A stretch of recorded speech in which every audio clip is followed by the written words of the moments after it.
All right, Jared Holz here from IronHistory.com. We got part two with Ken Sprague here, and we're going to continue on with our awesome interview.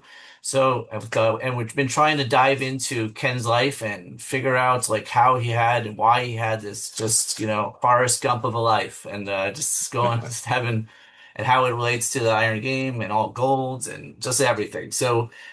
We were having some fun last time. We were going through names of people that were around in the bodybuilding scene in the 70s and trying to give people a picture of just why Golds is fun and why Golds is looked upon as this time period, this kind of golden era that people look back on. So there was a few more names that I thought we didn't really touch on. We did a lot already, but a few that I'd just like to hear your first thought, or maybe a funny story, or how you met them, just really whatever comes to mind. So we've talked about Joe and Ben Weider and how you met them and their reaction. But what about Betty Weider? I met Betty Weider for the first time at a dinner on Pacific Coast Highway in LA. Joe had invited Marion and I out to dinner, and we went to this fish restaurant. And you wanted a striking impression.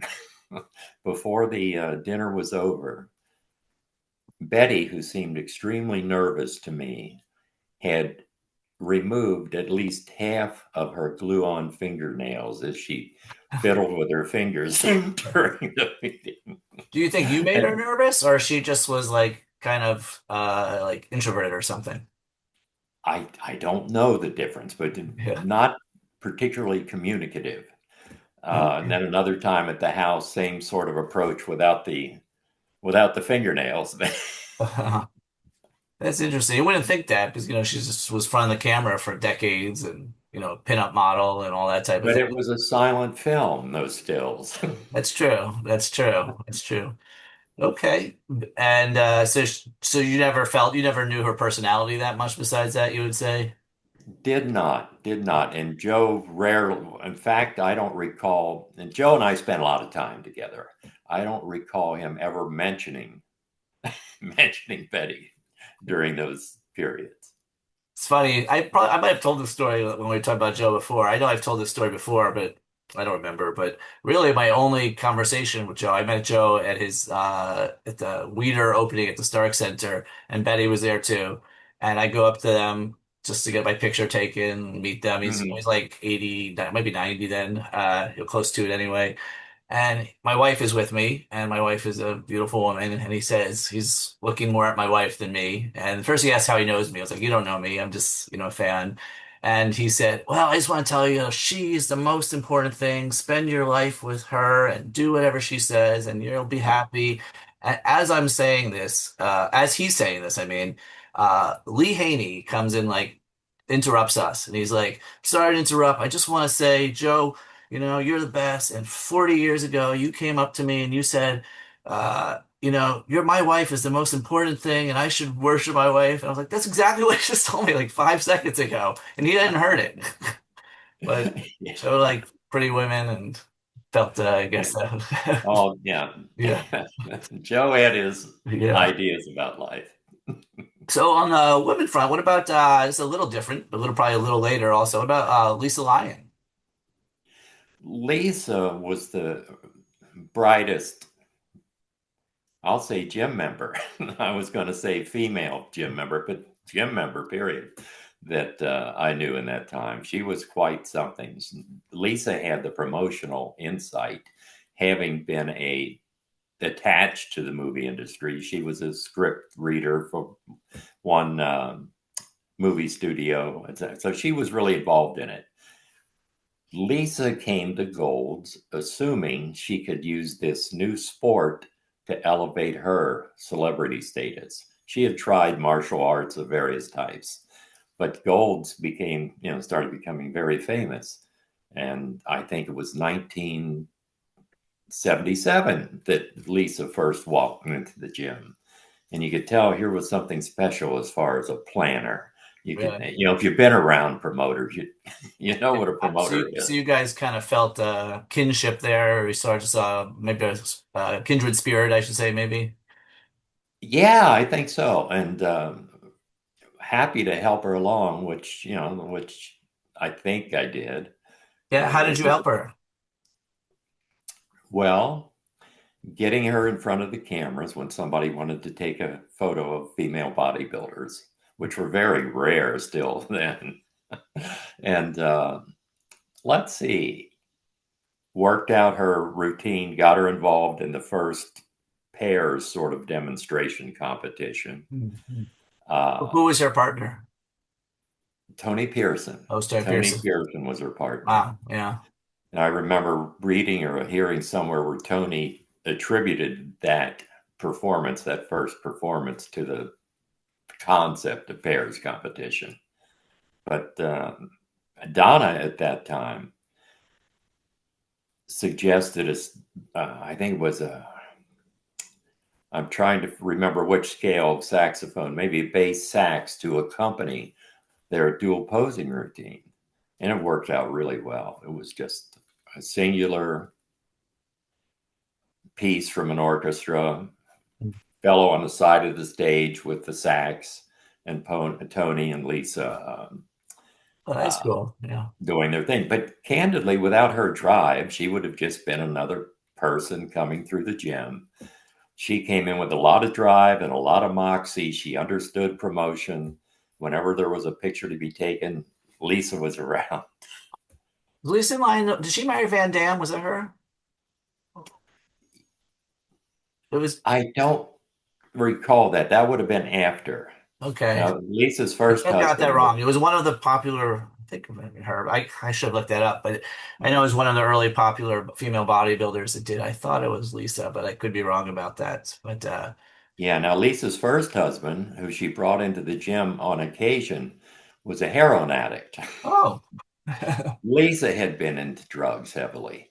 She managed to extricate herself from that environment, but as a sense of responsibility, she would occasionally bring in her ex-husband into the gym, I think as much as anything, just to keep an eye on him, to help him out. a little Not a jumping, bodybuilder. Not a it's a little jumping ahead a few years, but since we're talking about Lisa in that time frame, I mean, there was a time in the late 70s, early 80s where female bodybuilding was just coming up to be a thing, really. And it seemed because of yeah. its uniqueness that it was actually somewhat, the media was somewhat interested in it. And I think I've heard you say in the past also, along with the pairs competition, you thought that was a good thing because it more showed the artistry maybe, and you thought it would actually take in something that public might actually like. Yeah, well, the key, I think, was my thoughts were that the competition would do it.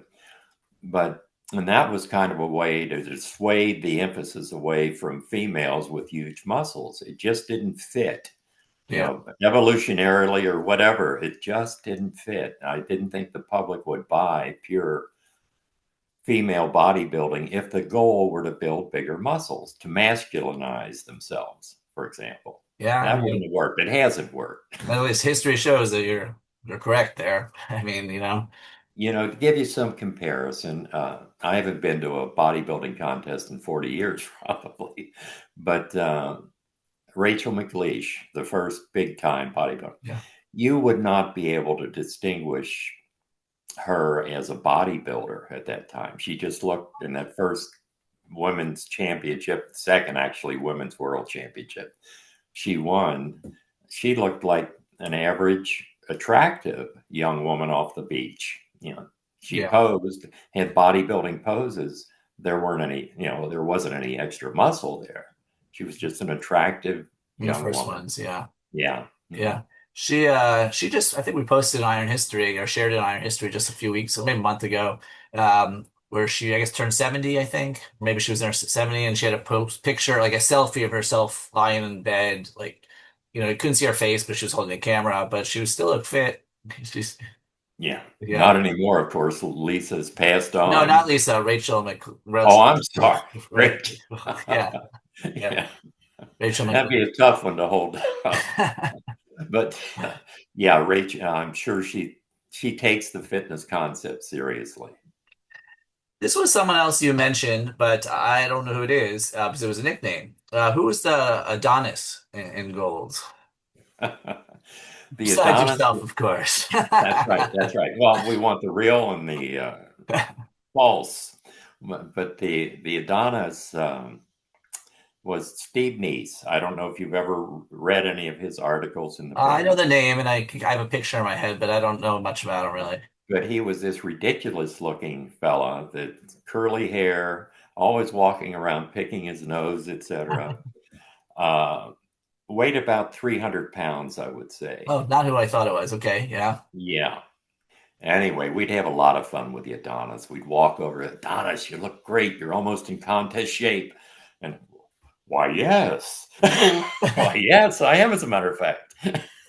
So He bought into it. He bought he, into this fantasy, this delusion.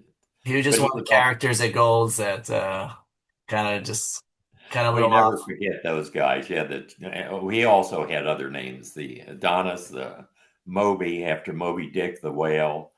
for the same guy, for the same guy, or for someone else. Same guy. That was Uh, the same guy. you told me some other nicknames they had here. Let me see if I can find where I didn't know who they were. So maybe a Yogi. You had a Yogi character. Oh, yeah, Yogi was a complete lunatic. Really, I use that word All right. Well, I was a correctly. complete lunatic. But anyway, first time I met Yogi, he was down at the outdoor weight pen in Venice on the bleachers. He'd march up and down the bleachers. He had a little black hat, uh, black uh, t-shirt, short, tight black pants, black shoes, and he'd walk around preaching and all. He looked like somebody out of the caricature of a 1913 Russian revolutionary. Oh, Except but that's what he was preaching. He was preaching like communist stuff or socialist stuff or something, or that sexual stuff, that's crazy stuff, you know. But yeah, Yogi was quite a character. But he was reflective of the extreme nature along a broad spectrum of the different personalities at the Golds of that era. You know, you'd have so many people that would travel west with this fantasy in the mind about was it what gold. in my notes? Was Yogi the one you said he had what you just described, but then you also saw him with like his family and dressed up? Oh Is that what yeah, you Yogi nicknamed him? at the gym and the beach, he was one thing, but I bumped into him in the valley. I didn't dare walk up because I didn't want to break his delusion. Uh-huh. But he was dressed very conservatively. Had a wife and two children in tow. They were shopping. People were living different lives. I So mean, he didn't have far to travel to actuate his fantasy. Only from the valley to Venice. and then there was a story you said about like the roof falling in on Big Duke Oh or something. yeah. Yeah. Oh, that was funny. Big Duke. His nickname was Big Duke. His name was Duke, and he was very big, tall, maybe 6'5". And I can picture him now. He's wearing tight jeans, a white t-shirt tight, and he's doing curls. Right in the middle of a set, the low ceiling, the plaster on it, fell in on him. So, Was someone's my, feet hanging down? so he's standing there covered in chalk. And I walked over. This is the way we dealt with things at Yeah. that time. No litigation, no wild run to an attorney. I walked over, brushed him off, and I said, "Dude, I hate to see that happen. Let me give you a few months on your membership." It's a good way. I hate when the ceiling falls in on my member. That's right. Yeah. He said, Yeah. "Oh, that's great." Buddy. What about tell me about Artie Zeller?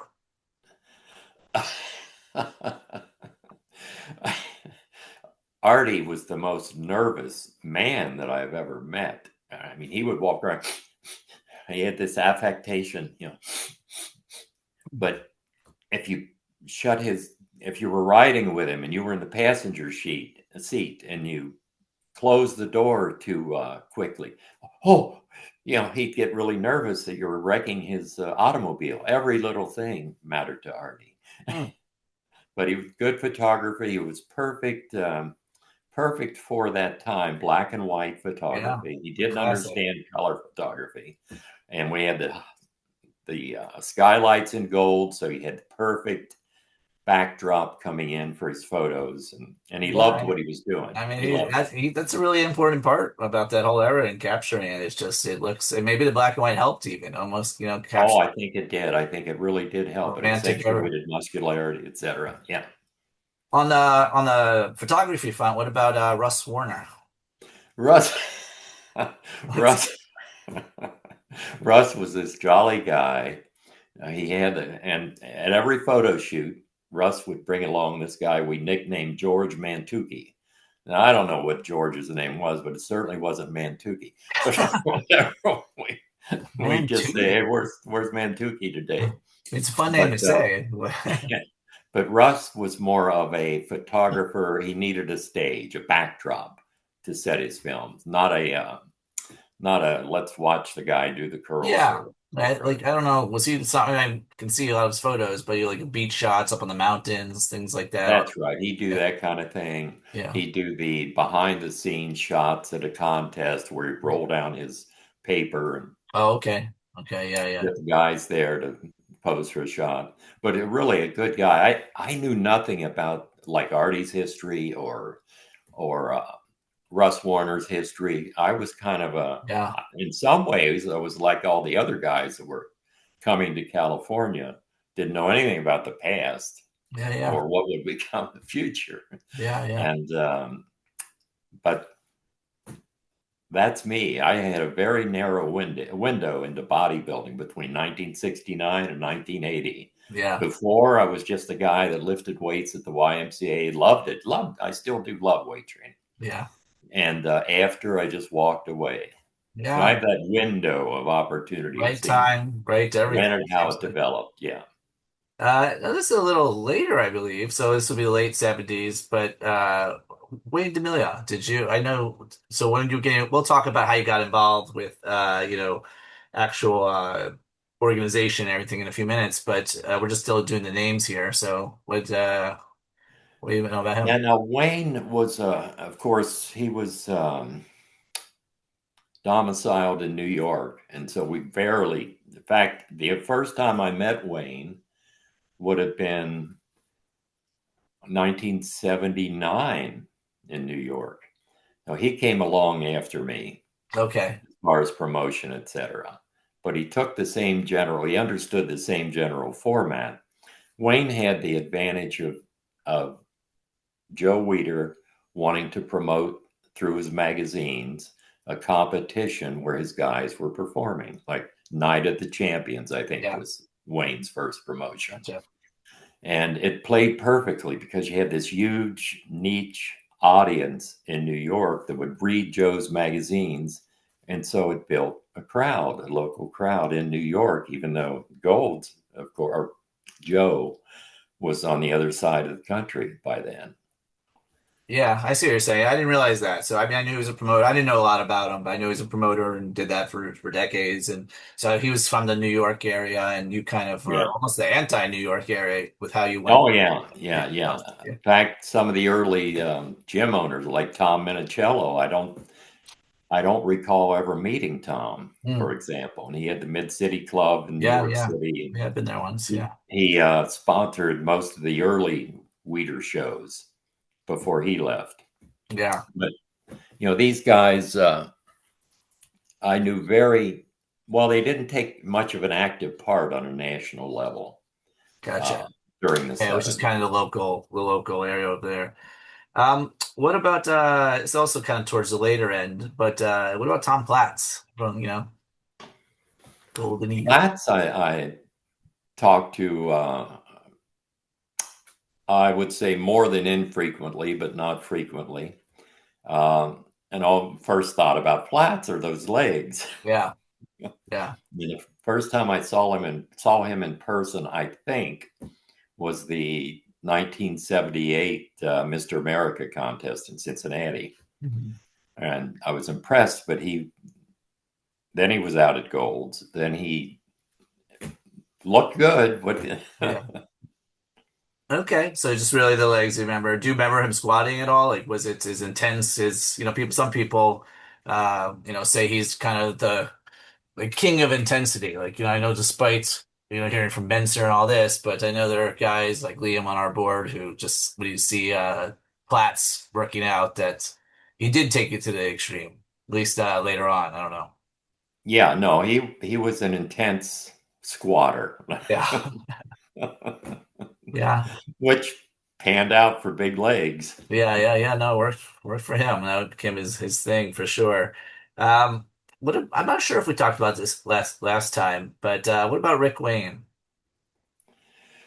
Rick, uh, I knew casually around the gym. Of course, at that time he was writing for Weider, Mhm. and I guess Joe told him to focus on golds. I don't know, but his focus at that time seemed to be a lot of stories around golds and the AAU Physique Committee, AAU NPC, which was one and the same for a while. Yeah, we'll get to that for sure. Yeah, But but he was the writer. I can't tell you how he trained, other than he trained, obviously. And he yeah. was a bright guy. He could write well enough, for a bodybuilding magazine. Yeah, I mean, he did same thing that like Zeller's photos did in capturing this moment. He was good at telling a story. I mean, he's great at telling a story. That's what, That's right. That's and so right. it helps And he catch it. was he was part of the deal. He was a bodybuilder, so it Yeah, helped him in that way to generate that persona that Rick had onto paper. yeah. All right, we're getting to end the list here, but no, he's I know you had some. What was your interactions with? I know I think he was one of your contests later on, but what about Sylvester Stallone? Stallone, he was a he was a nice guy. He was really a nice guy. I met him. I may have mentioned this before at a little boxing gym when they were rehearsing for That's right. Rocky, That's right. Yeah. and later, now just coincidence. This is all coincidence now, of course. Take it with a grain of salt, but it's coincidence.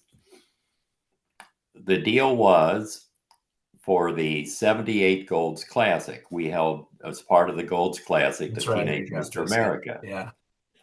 And the deal was if Rudy Hermosillo won, which parenthetically he deserved to win, but if Rudy Hermosillo won, Rudy was Stallone's quote bodyguard, really watched his gait. Stallone had given him a job. But anyway, if Rudy won, Stallone would come out and hand out the trophy. Yeah. Coincidentally, Yeah, well, I remember you telling Rudy stories about happened to that. win. Did Stallone ever train at Gold's?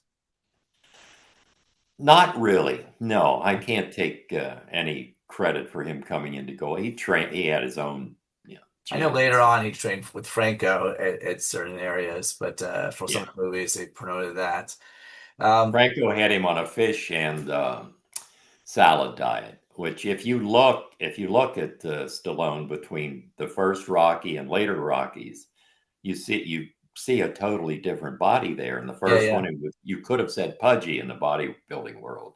Later, after learning how to diet, I think from Franco, Steroids too, but you see yeah. this muscular guy that you can believe was a fighter. It's funny, when as a child, I was born 1980, so Arnold and Sly and their whole thing, like as a child, not knowing bodybuilding like I know now, I didn't know the difference between Arnold's physique and Sly's physique. Like you can't tell No, you, yeah, I mean, obviously Arnold has much greater physique in yeah, almost every way, but as a kid, you don't know the difference. They were just ripped and muscular, kind of. that's right. They were big enough to Yeah, impress. exactly. Oh, Um, incidentally, you would have never been impressed by Stallone in person. The film he's really small, helps. short too, right? Yeah, a film too really helps a muscular guy. Yeah. Same with They'll photography. look heavier. They'll just look heavier. Yeah. So he's one of the people that you eventually sold golds to. But what about? But I know he's a bodybuilder as well. What about Pete Grymkowski? Well, Pete was. I immediately took a liking to Pete when I met him. He has this sort of style that I think most people that meet Pete would like Pete. I mean, he's just one of those guys. You like the guy, good guy. But anyway, Pete Pete trained all nights, literally. I'm not talking about, oh, he trained all the time. Some nights he would train all night. I'd give him a key to the gym, especially when the Second Street gym opened. I'd give him a key. He'd come in 10 o'clock at night, and he might still be there the next morning at 6 a.m. Wow, training. amazing. Like, I don't know, what are you doing? I don't even know how that's physically. I've heard people train like that. I just can't imagine it even being physically possible. I don't know. It was, No, I can't either. yeah. I've gotten to the point as I've aged where 30 minutes is a long workout. Yeah, it's amazing what people could do. He's also kind of one of those, I believe, I think I'm getting this right, one of those kind of quintessential going cross country to Golds to live the bodybuilding lifestyle stories. Like, I think the story is he went across with his friend and their car didn't even have brakes or something like that, and they decided just to go anyway. That's when he drove to Florida Oh, to Florida. in his Oh, that's what it is. Corvette without brakes. Now I don't know the rest of the story there, how much is hyperbole, Yeah. but whatnot. And that's an interesting little story. Rocky Thorne, who sometimes is on Iron History, Rocky owned part of a gym in Florida. He was part owner of a gym in Florida. I'm trying to think of the name, can't, but Rocky eventually came out to Golds and was working when I owned Golds. And he tells the story, which I know to be true, that's when the Florida gym, when Ed Connors met Pete. Okay. And Ed wanted to meet Pete. Later, when Pete came to California, I think he first stayed with Ed, and then they became friends, and Ed became one of the new owners when Yeah, I yeah. saw. Yeah. Okay. So it's kind of list of names. Why don't we just, I guess we continue on a little bit the same thing. We didn't really talk too much about Pumping Iron, both the book and the movie. Like, there's some stories everyone's heard and stuff, but what is your memories of when they were actually, first of all, let's start with the book, because that came out a couple years earlier. Do you remember anything about when they were filming or preparing for the book? Yeah, I remember Butler in the gym taking photos, but it was nothing unique because when I bought the gym, I allowed anyone that wanted Yeah. to take photos to come in as a means of promoting the gym. And Butler was around, uh, and then the film, of course, which was a derivative of Yeah. the book. When Butler came in, I convinced him that Gold's was the place to film. Yeah. Number one, the guys were there, a lot of them. But two, we could structure the lighting, tall ceilings at Gold. We could put the lightings on the ceiling, leave them there. So anytime that Butler wanted to come in and shoot, since supposedly it was a documentary and following the bodybuilders from the beach, etc., that all he had to do to have a sound stage ready to go was to flip a switch, lights, camera, action. And that worked. That worked Yeah. for him. That way I aced out, to be candid, Vince's, Pearl's, Yeah. and isolated the training footage to Gold's. Didn't take a bludgeon. It just took facilitating his ability to create a better film. And now here's something too. I was in touch with the movie industry and the bodybuilding community. I did not think Pumping Iron had a chance in hell of being a marketable commodity, and it wasn't in its day. It lost money. It, I think, caused Butler to go under, but Really yeah, it didn't break even by Hollywood accounting methods interesting. until decades later. Oh, wow. But at the time, you had a few locations around the country, San Francisco, New York, where Yeah. you could place this film, four wall, a small theater, and that helped again push the PR. Was there a premiere? Did you go to a premiere? Or There wasn't a premiere per se in LA. I think he did something like a premiere in New York, but in LA, a bunch of us from the gym, he rented a screening room and had us all come, and probably there were 100 seats there, and I think half full. We could bring our friends if we wanted to, nice. and Do you did remember it. afterwards, like, was it like an initial surge in membership? Was it just a lot of talk, or did you not notice the difference as far as, because you said it wasn't a big hit, but within the community, I think it was at first, but I'm not sure. Within the bodybuilding community, Yeah, people that's what I wanted mean. to see Yeah. it, of course, yeah. But I was referring, I guess, to the general public. Yeah. I felt that there was no way this is going to appeal, and it didn't at that time. But it became an icon and managed to get an explanation of bodybuilders, sort Yeah. of. Wow. Yeah. But But did you see an influx of members or a growth or anything like that? yeah, to answer that specific question, no, the celebrity of golds had been steadily growing. And I didn't notice any great influx of members from pumping iron. That would, but I'm sure it helped. It helped in its national reputation, etc. Because a lot more importantly than the number of seats in a movie theater, the number of people you could get, which wasn't very many, to sit there and watch the film. When it's free, like on PBS, etc., Yeah.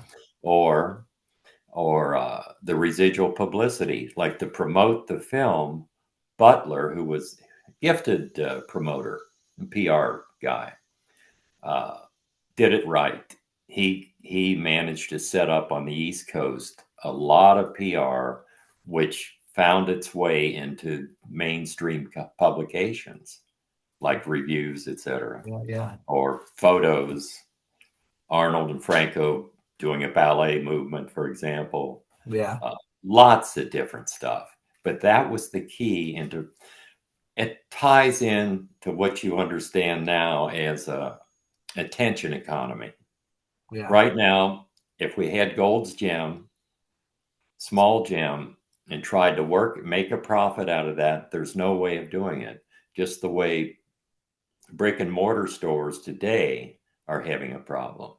But as soon as you can capture the attention and use that as a narrative or the basis of a narrative, you can spread the message far and wide, like it's done on the internet with your influences or etc. They don't need a place to work out of, Yeah. as long as you have the attention. And I was So keen to that from PR. with your PR and all the things you just said about gaining attention, let's just transfer into how you started promoting contests. And with the promotion of contests, did you look at it as something for PR for golds, or were you trying to, was it a money-making proposition? I know you probably did for the 1977, but not all bodybuilding contests are very profitable, probably. So I don't know, what was your motivation there? Let's start, I guess in 1972 was the first one. I think you might have mentioned it already somewhat.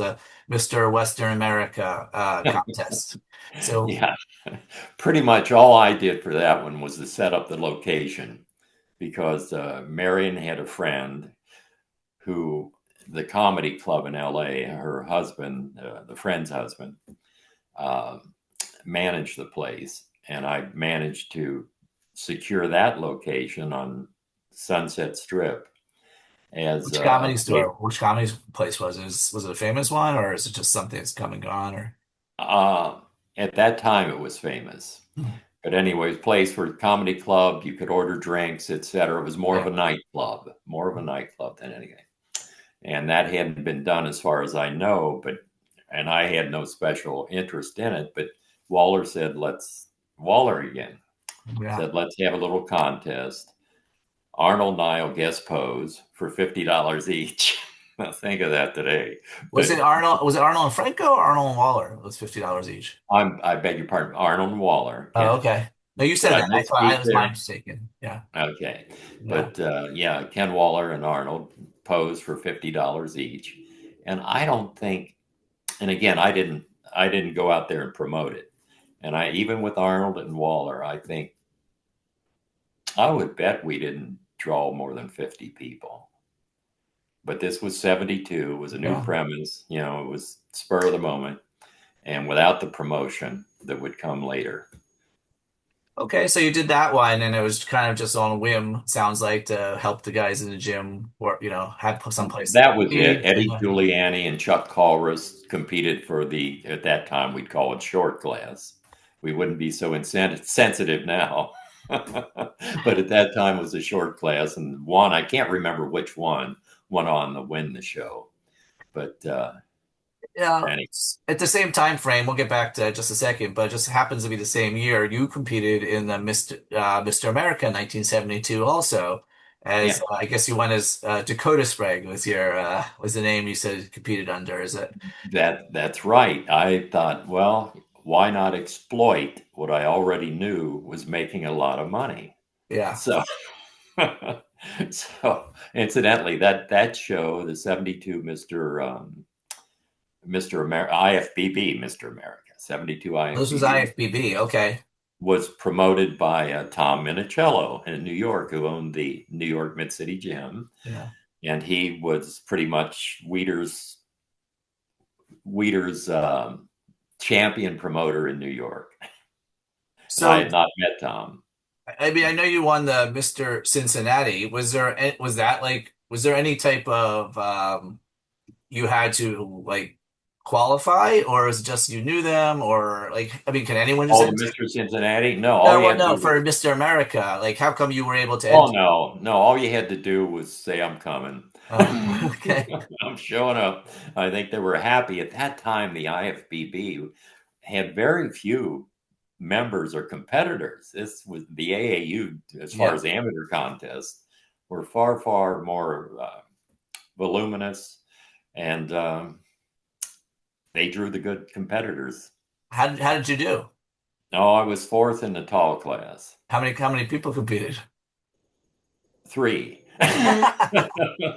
No, I can't remember. I think there were about six in the tall class. Okay. And that was Uh, your that that was your that final Rat Arnold. No, I'm telling you about that Rat Arnold. We were friends at that time. yeah. We were.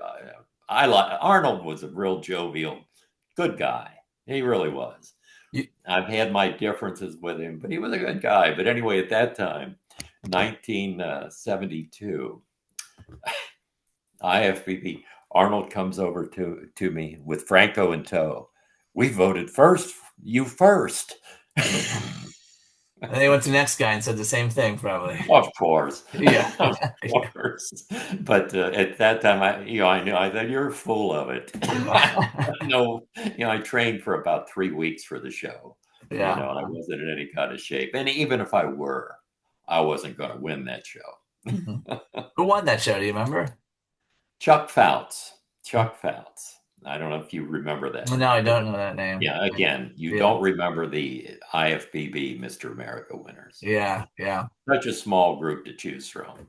Well, and you can that kind of leads us a little bit into you know, how we're going to get into you trying to help uh the amateurs, Weider and AAU kind of come together because their amateur competitions weren't maybe as popular as they wanted them to be. Sure. So Yeah. your next one you wanted to do was in the 1976 Mr. California, I believe.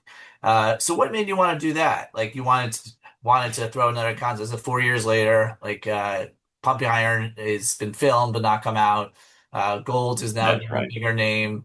Uh, Golds was yeah, becoming more and more and more famous. And so yeah, the local AAU Physique Committee at that time, they had just formed a local AAU Physique Committee in Southern California with the anticipation that around the country, because of the Olympic Committee, but anyway, all of these various organizations would have to slowly merge, or not merge, but that's right. slowly develop into the NPC.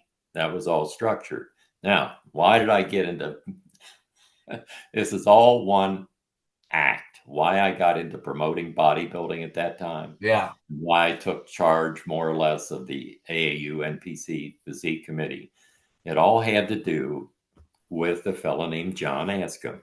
He came into the gym and he was the chair of the newly formed Southern California AAU Physique Committee, Yeah. separate from the lifting or Yeah, so just a brief thing on what you just said for the audience, because I think I got this right. You can correct me if I'm wrong, but I guess in 1976, the Olympics Committee said that every sport had to have its own committee, where previously the AAU had covered weightlifting and bodybuilding. Bodybuilding was kind of under boxing, weightlifting, and boxing, basketball, everything, and they wanted it all to be separate. So they had to start figuring out how to make their own separate committees. how to make their own separate committees. Yeah. Exactly. Anyway, what do they need? What does any organization need? They need the money, the money to get going. John Askem, who ran the local AAU Physique Committee, came in to the gym and says, "Are you interested in sponsoring the Mr. California contest?" I said, "Sure, sure, go ahead." And Motion. yeah, I said, "Here, I'll give you $1,000." And at that time, I had no desire at that moment to take part in a big show or whatever. Yeah.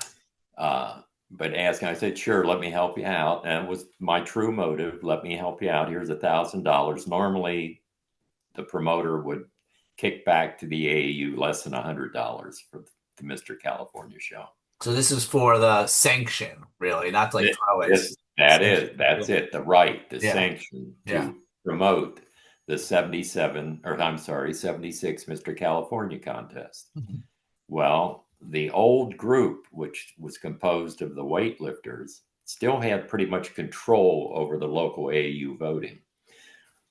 They said, can't have it. That's a professional gym. Whatever that means. I Yeah. don't know what that means. Honestly. Posted a free What gym. is it? I often scratch my head. What do you mean a professional gym? Yeah. Any gym is a Yeah. professional. I know. But anyway, so they tried to take the show away from Gold's. And here's my Who motivation. is they? Because he offered it to you, so who was against it? The rest of the AAU that had been the mainstay of the Southern California weightlifting, bodybuilding combined committee. So they The wanted weightlifters controlled it. yeah. Anyone specifically in that area? Bob Heiss, I'm not sure second, third, Yeah. what Yeah. iteration of Heiss it was, but Bob Heiss was in charge of the Southern California Weightlifting Association, a club in the AAU Yeah. that controlled all of the weight sports at that Yeah. time.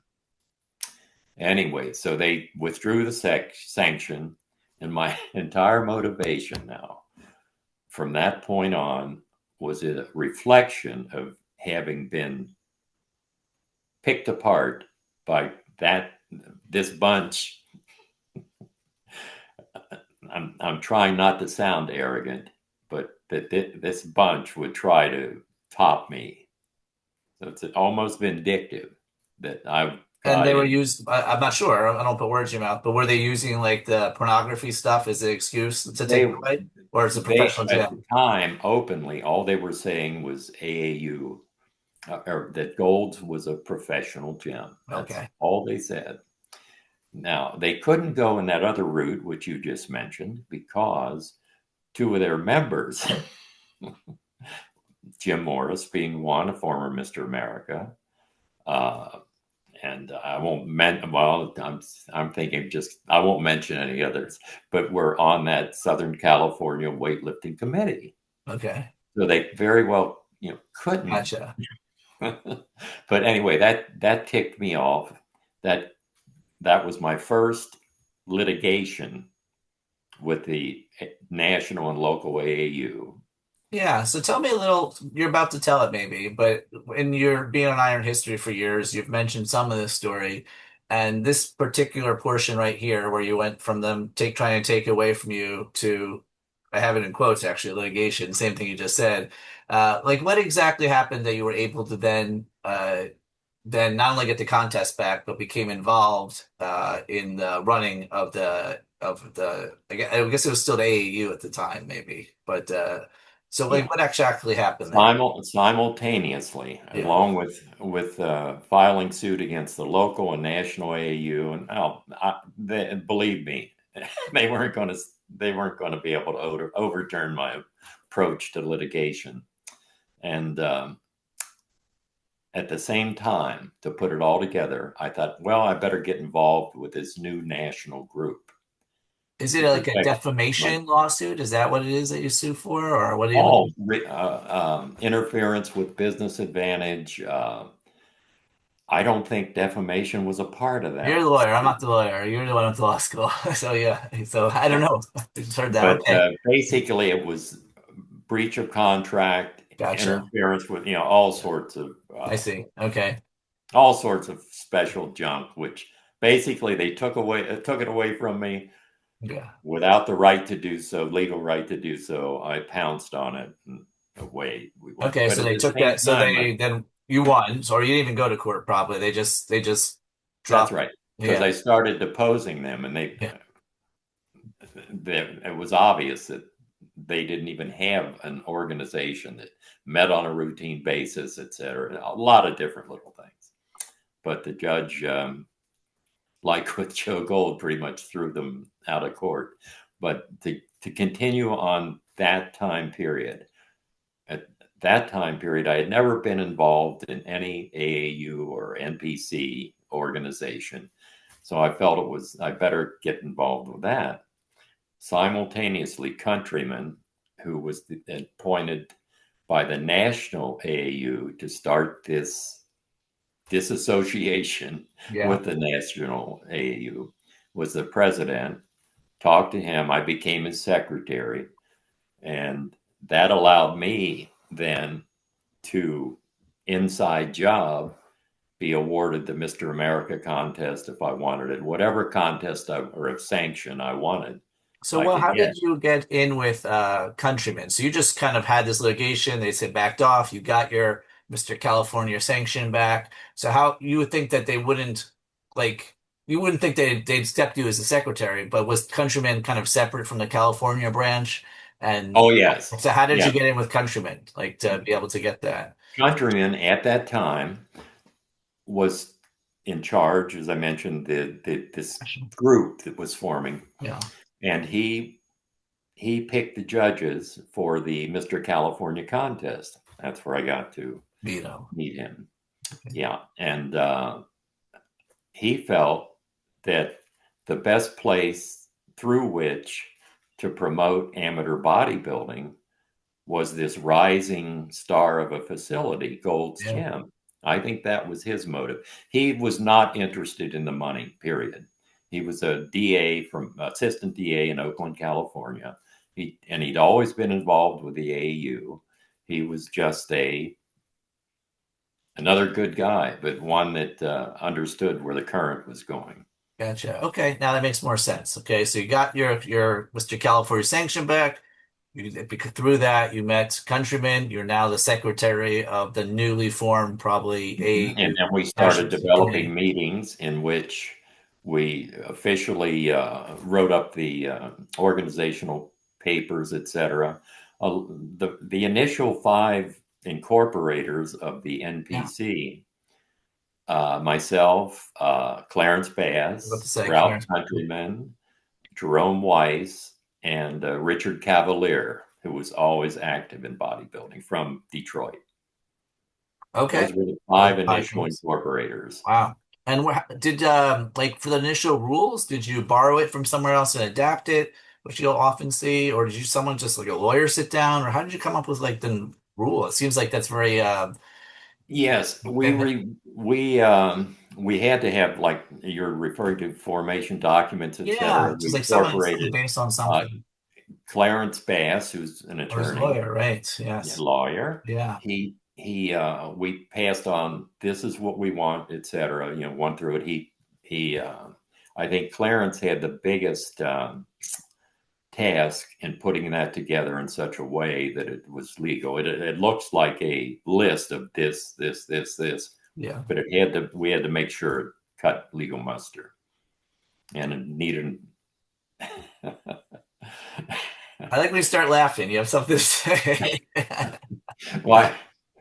I was saying it sounds so preposterous, but believe it or not, the five incorporators if anyone, Clarence wasn't one of these I'm about to talk to about, but of the five incorporators, we really wanted to see the advancement of bodybuilding.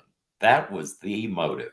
Now, I had a little side motive in that I didn't want any more of this baloney as far as from the quote AAU NPC. Yeah, yeah, So yeah. I was in there to protect my own rights. Like I was protecting my pig's rights, Willie, my pig of 13 years, when I had to join the local uh, board of directors of our neighborhood group. I did that to protect Willie. I don't know that story. That's a tangent there. The pig, you had a Yeah, pig? it's the same darn concept to protect my interest, Yeah.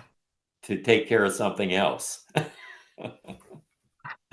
I'm sorry, we got to deviate just for a second. What was the pig's rights that were being that was Well, being? to pig's rights, there was a codicil that no animals, no farm animals, Uh, could be allowed in this neighborhood community. The HOA, Homeowners Association, 200 homes, had this rule: no farm animals. Okay, so Big Willie, Willie, who I got as a little baby who was supposed to grow to between 20 and 30 pounds, wound up at around 250. So I had to protect his right to be in the subdivision, or my right to have a pet that was unusual. did An you? unusual pet. He wasn't a farm Yeah, yeah, yeah, animal. yeah. He was my baby. Yeah.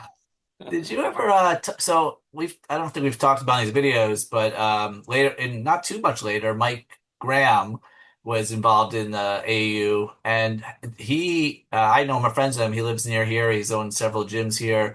And a decade ago when I was talking to him, he was telling me about his pig. And he had it in Austin, a giant pig, and he had this relationship. And I remember saying something, I'm like, oh, what does your pig look like? And he gets up, he walks over, because the pig had passed. So he walks over to the door and opens the door, and like plastered on the back of this door of his gym are all these pictures of his beloved pig that he had. Oh yeah, Did you guys yeah. ever That talk about your pig. pigs? I don't know.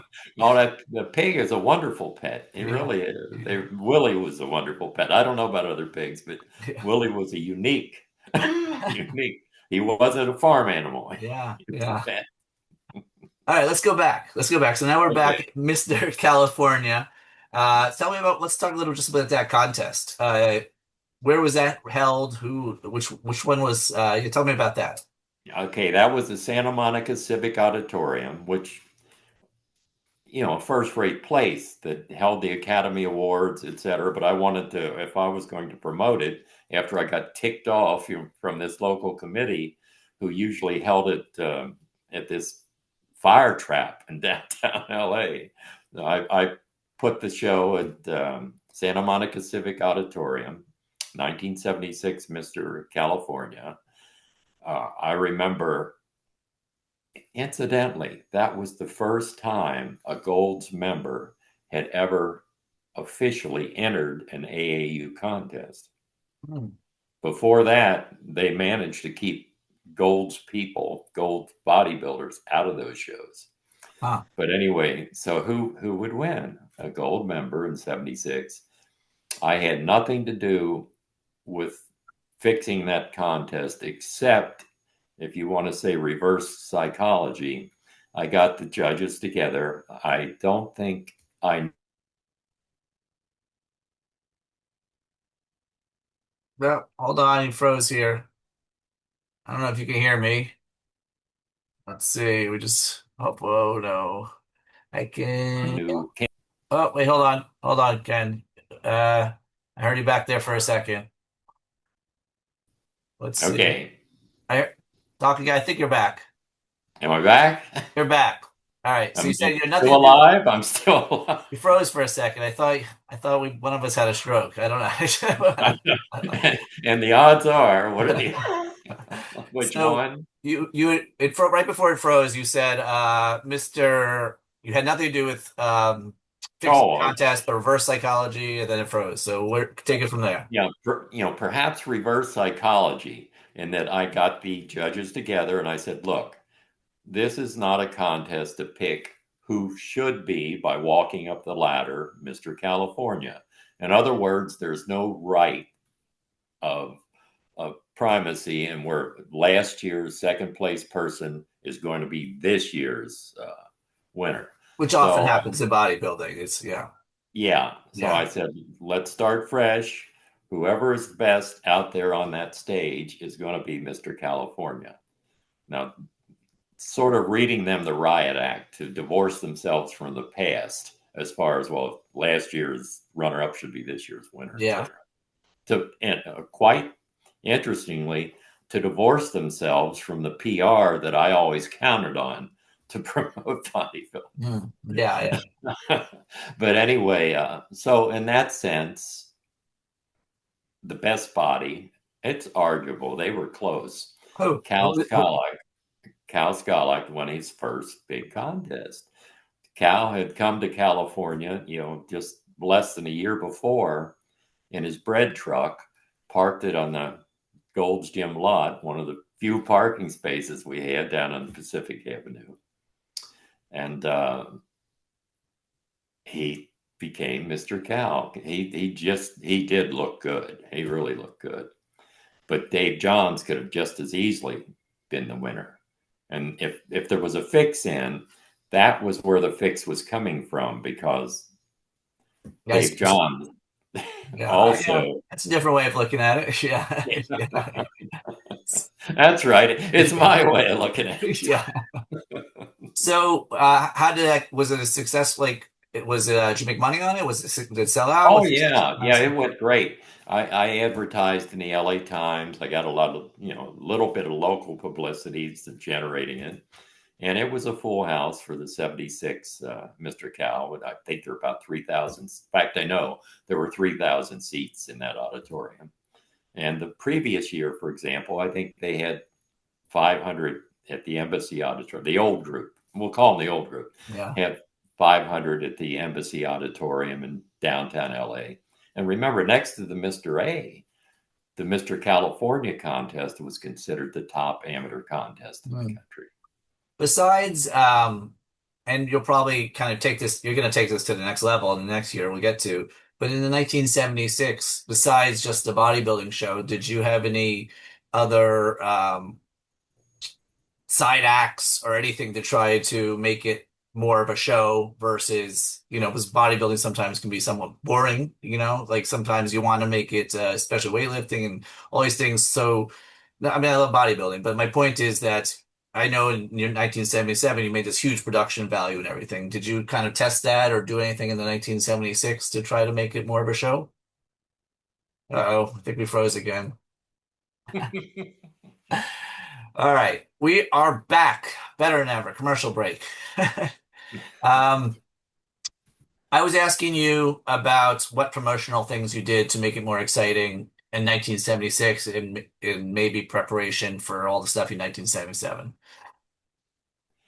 you know, it wasn't the major stuff that would come in 77, but there was continuously the local awareness of golds grew, and it was through a lot of local TV shows and a few media or a few print reports.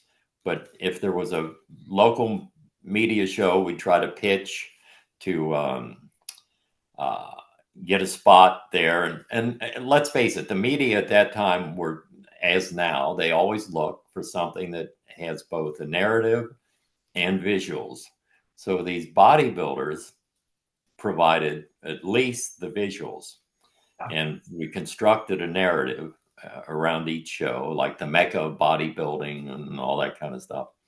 And the local Sunday morning early stuff, we'd always get on Regis Philbin. Uh, Bodybuilding fan, yeah. yeah, we'd come on, and that helped grow the awareness of, well, the Mr. California contest as one of the When you nice go things. on the shows personally, you were the spokesperson. Yeah, I had to a lot. I candidly, that sounds, with all the other stuff you've covered, I don't like being in front of a camera. Even now, even now, I don't like That's to take family photographs. Yeah, Donna's often on me because I hate to stand in front of the camera with a group of the family, anything. I just don't like to pose. Okay. Sure. I know it sounds ridiculous. Okay, so we had a successful 1976. Uh, and what was your impetus for doing so you threw the 1977 Mr. America. How did you want to go about asking for, like, were they like, after you had a successful Mr. California, they're like, yeah, you can have the 1977 Mr. America, or was there a battle there as well? Well, I pretty much remember at that same time, I tagged on to Countryman Yeah, and was yeah. forming the rest of the committee. So I made the decision about who would uh, who would put on the 77 America. Okay, so that made it easier. Candidly, it was I had I not been inside, I would have been kept on the outside and never gotten the 77 America. But it's a matter of strategy. But that that was a fun show. I thought at this time, can't beat it. Uh, can't beat the title. The name is wonderful, Mr. America. From a Yeah, promotion standpoint, yeah. little offshoot. Why they ever went to? Well, I know why, but why they went to NPC champion, etc. But that's sort of silly. But Why is the reason you think they went away from that? oh, I know exactly what the reason was. Ben Weider hobnobbed with the Olympic Committee, et cetera, because Yeah, he had the international organization of bodybuilding that the Olympic Committee would accept. yeah, The, and he wanted bodybuilding to come across rather than a presentation of just a physical appearance sort of thing. He wanted it to sound more athletic. gotcha. Yeah, so NPC Championship doesn't say Mr. West Connecticut or whatever. Yeah, yeah. Yeah, It so kind of takes the away some opposite. of the Yeah. narcissistic stereotype that bodybuilding has. Yeah, but also took away any kind of name recognition. It kind of, Oh, I know, I yeah, know. Yeah, nobody wants this or is going to engage on a morning talk show or The View or whatever. NPC champion, but Mr. America, that's a different story. I mean, even to It, this day, as evidenced by the fact that, like, after the 78 America had to fly that weekend to New York to be on Good Morning America, pitching Tony Pearson as the new Mr. America. You could not, I guarantee you, we could not have manufactured that image through NBC or NPC champion. It just doesn't yeah, yeah. play. To this day, when you see like Arnold on interviews and they're talking about his bodybuilding, they won't even say Mr. Olympia.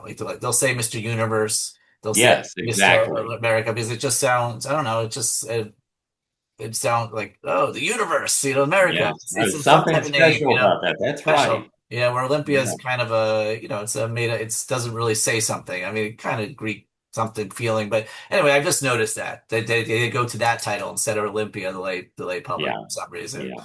But But that was the reason. It was yeah, Ben's idea, and that completely happened after I left. I wouldn't have let that one go. yeah, Candidly, I would have said NPC champion, but we're going to call the winner Mr. America yeah, yeah, yeah. because it was just a total recklessness as far as promoting the sport to use a name like that. So, all right. So now we got the 1977 sanction because you gave it to yourself. And what you decide you're going to put on like the biggest show ever, pretty much. Yeah, and then we'd have people trying to,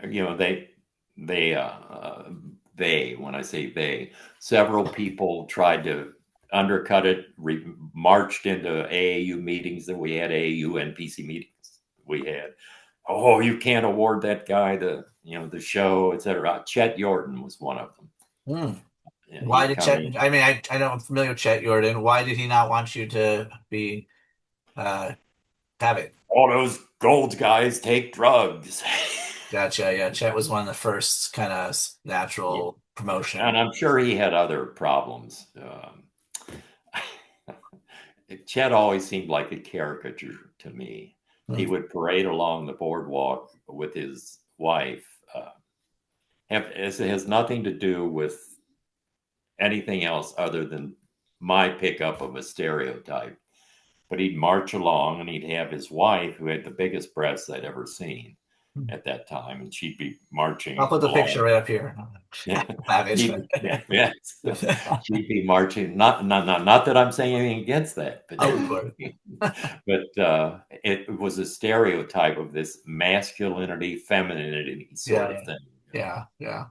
I used to just snicker about that, and I didn't care until he tried to take the Mr. America sanction away. But you were essentially in charge, so that wasn't Exactly, I had the gonna. votes. Yeah, As we won't say anything about politics, if you have the votes, there's no excuse for you not to win. yeah. So what did you I mean, obviously Dream Big and Mark Martinez's documentary does a really great job of showing footage and talking about what you did, but still let's go over a little for people who don't know. Uh so you had what the idea was when did you come up with the idea I'm gonna have a parade before the contest to promote the contest? Like that seems it's just such a outlandish idea, Out of the really. blue, yeah. Yeah. In fact, with me, it was out of the blue. I thought, what can I do to draw more attention and to bring in families and kids into this matrix of potential bodybuilders in the future? At least another way of gaining some credibility for the sport. And parade hit me. I thought, we'll get some animals, we'll get some floats, we'll do the other. And with it, though, let's face it, remember what the media wants: a narrative. They want visuals. And so I could imagine bodybuilders going down the streets of Santa Monica, top elephants and on floats. That would draw the media. And sure enough, it drew 60 Minutes, which was the toughest uh, get at the time as far as news magazines and, oh gosh, countless others. It was a worldwide sensation as far as the media. Did and so yes, you had this giant parade. I think you said it was the second largest parade in California that year after the Rose Yeah. Parade. Uh, was it like am I getting this wrong? Was it 100? How many people do you think were at the parade? Oh, a quarter million, Quarter quarter million million. people. Yeah. Wow. I Yeah. mean, That's a lot of people for something that had never been done before. yeah, I think Iron History might have mentioned about like but there's so many things you had to organize. Like nowadays, I'm sure you can go online and just Google how do you rent an elephant. But back in the That's right. day, Yeah. how did, Everything was from scratch. Everything was a fresh look. you probably helped you with some of your Hollywood contacts, I assume, because a lot of these things were probably used for movies and stuff like that. Exactly. No Yeah. question about that, particularly into promoting it. I had a lot of aces I could draw from to promote, to use as ancillary promoters. It was it, it was easy. I mean, based on the passel of contacts I had. But of course, I had to, and I don't want to use the exploit because I don't think I ever exploited the individuals, but exploit or bring forward those media contacts to help promote this new event. And again, the news media, what do they need? They need a new narrative that people might want to read, pictures to accompany it. It's like the old news cliche: if it bleeds, it leads on the nightly news. Mhm. Well, you got to have photos. Yeah. But anyway, that was it. Was it like the week before, the day before, day of the contest? When was it compared to the contest? The show was like this: we had the parade in the morning that would end at the auditorium Okay. for the prejudging at 1 p.m. And then we would have the night event. So the prejudging, I keep coming back to attendance because after all, I was looking for the eyes on a national basis, but the number of people in the seats too, um, to help alleviate some of the financial burden. But Yeah. anyway, so we had the parade in the morning, which ended at the Santa Monica Civic Auditorium, which was at the Santa Monica Pier, essentially. Prejudging at 1, and then the night performance. And of course, at the night performance, we had Mae West saunter out onto the stage and hand Dave Johns the Mr. America title. That helped a lot of follow-up PR because diverse publications like Paul Harvey, which went to the conservative rural areas around the country. Paul was a big radio Okay. personality at that time. New York Times, of course, 60 Minutes, I mentioned, the Wall Street Journal. They all had notes about this contest. So in the parade, besides the floats, and I know like you said ancillary people, like I know you had Dan Lurie and Burt Goodrich there. But were there any like other minor celebrities besides the bodybuilders there? And maybe bands? Did you have like local high school bands or something like that? What did you Oh yeah, we had the number one band in the country. They have band competitions. Yeah. Yeah. From Orange County, they were the primary band, the lead band. Mhm. We had politicians, and I honestly, it would be rough to pull out names, but we had politicians from everywhere coming, riding horseback. They wanted to be seen if possible. What just while we're back to the name thing, those two names I just mentioned, what do you know about or remember about probably more story of Dan Lurie, but about Dan Lurie and Burt Ridge, supposedly, one of the two first Mr. Americas. What do you have any memories about either one of them? Yeah, Dan and I think we met at that show at the 77 Mr. He seemed like a real nice guy to me. And he rode in one of the cars. In other words, a lot of people felt that I was so closely connected to Weider that I would ostracize the other magazines. But it Yeah. was quite the opposite.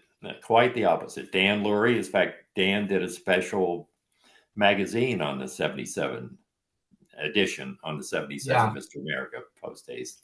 I think I've seen But a cover of it. I don't think I have. I had Grimmick. This was I'm laughing again because this is kind of like my sense of humor. I had Grimmick there from Muscular Development, Weider sitting right beside him, and Lurie on the other side. That's gotta be a photo of that somewhere. Oh yeah, that was the night show. I would bet someone has it, except there were no fans ahead of them. They were all in the front row. Yeah. Yeah. But Do you pay for like people like Grimmick to fly in and Dan Lurie to fly in? Is that part of it, or is no, they were trying to get in on the act because it was becoming such a big event. And that darn Grimmick, that Lyon. I saw the letter. You shared the letter, I think. I must have been on I maybe. have shared a letter about Grimmick Yeah. that I sent to him, Yeah. and he responded that he was complaining that he hadn't heard anything around the country Yeah. that the Mr. America, who won the Mr. America, this was like he published this at least He was 4 months, there. maybe Yeah. 6 months afterwards. He was sitting in the front row. Yeah. But they wanted to keep up their political profile, the relevance of their magazine. I can understand it. Didn't mean I liked it. Yeah. Yeah. All right. So you had this huge parade. You had a successful show. You is that I think is that what I think I saw Well, you sold a ton of shirts, gold shirts. oh gosh, yeah. Yeah. We That's the you story. figure 250,000 people out there on the parade route, Yeah. they came for one thing, to be attached somehow to this concept and the gym. So it was a built-in market for an initial sale. Now they may throw it away after they go home like a program or whatnot, but yeah, exactly, all the Well, programs that I do you have have any from of where I these? go. Do you have a shirt and hat matching display? There you go. Should The see my old George underwear. building. Yeah. Yeah. That was the where was that shirt? The design on that shirt. Which gym? See this one? This is the original, right? This is your That's right. That's the yeah. original This gym yeah on Pacific Avenue. yeah. We have 3 parking spaces. It's where you got married, right? That's right. I got Yeah. married there Later, yeah. after later. Yeah, Marion was sick, and I had was ill. We'll talk Uh, about married a little later. Yeah. yeah, okay. Yeah. Anyway, there you go. But that's it. That's the place. That's the place. All right, so you had this really successful event, and then I believe, hold on one second, let me just look at my notes here. It was right after that one where you had one of the first meetings in which you were trying to separate and get the AAU National Physique Committee to associate with the Um, IFBB. And because there yes, were some other amateur associations, I guess there was one called the AABA, American Amateur Bodybuilding Association, which was replaced by the AFAB, American Federation of American Bodybuilding. But as we said earlier, the amateur competitions really didn't have the prestige that the AAU did. And Joe Weider that's right. wanted to have that amateur pull and have the promotion, not just of the professional bodybuilders, but also a better amateur. So you were trying to help him and help each other to get the Amateur Physique Committee to be associated with Weider. And there was like a vote the day after, and you had everyone together. Can you tell me about that meeting? Sure. Well, the initial, again, the initial motivation was just to divorce all thoughts about what has happened historically, like between Weider and York, etc. And why did we want to affiliate is the real issue. Number one, the IFBB was the international organization recognized by the Olympic Committee. It didn't make sense to have a bodybuilding organization that wasn't a national governing body, the United States, that wasn't affiliated with that international organization, Weider. It made no sense. And this was a way we put it together. Anybody, regardless of the past, could enter the nascent NPC shows, the AAU NPC. They could enter any show they wanted to enter. But obviously, we knew to be a little less operating with subterfuge here. Obviously, we knew which organization they would align with. There was an immediate shift around the country that to accept Weider's organization as the official organization, the organization that bodybuilders wanted to be part of. And to After just all, I'm sorry, just to clarify for people that don't know the history as well. So the AAU, which is the amateur, it's been around for 100 years.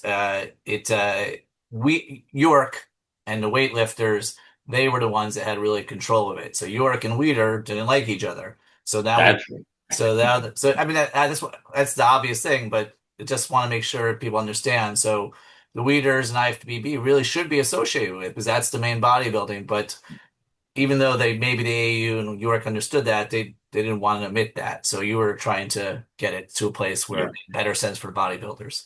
that's right. And as opposed to just having a group who used bodybuilders, this was the old guard, used Yeah. bodybuilders as a revenue stream to support the weightlifters. We wanted a bodybuilding group, period, with no outside pool. So at this meeting, this was the day after I have my notes. This is probably from Muscle, Smoke, and Mirrors, where I got this great book. And you had talked to them also. And I guess 28 people came.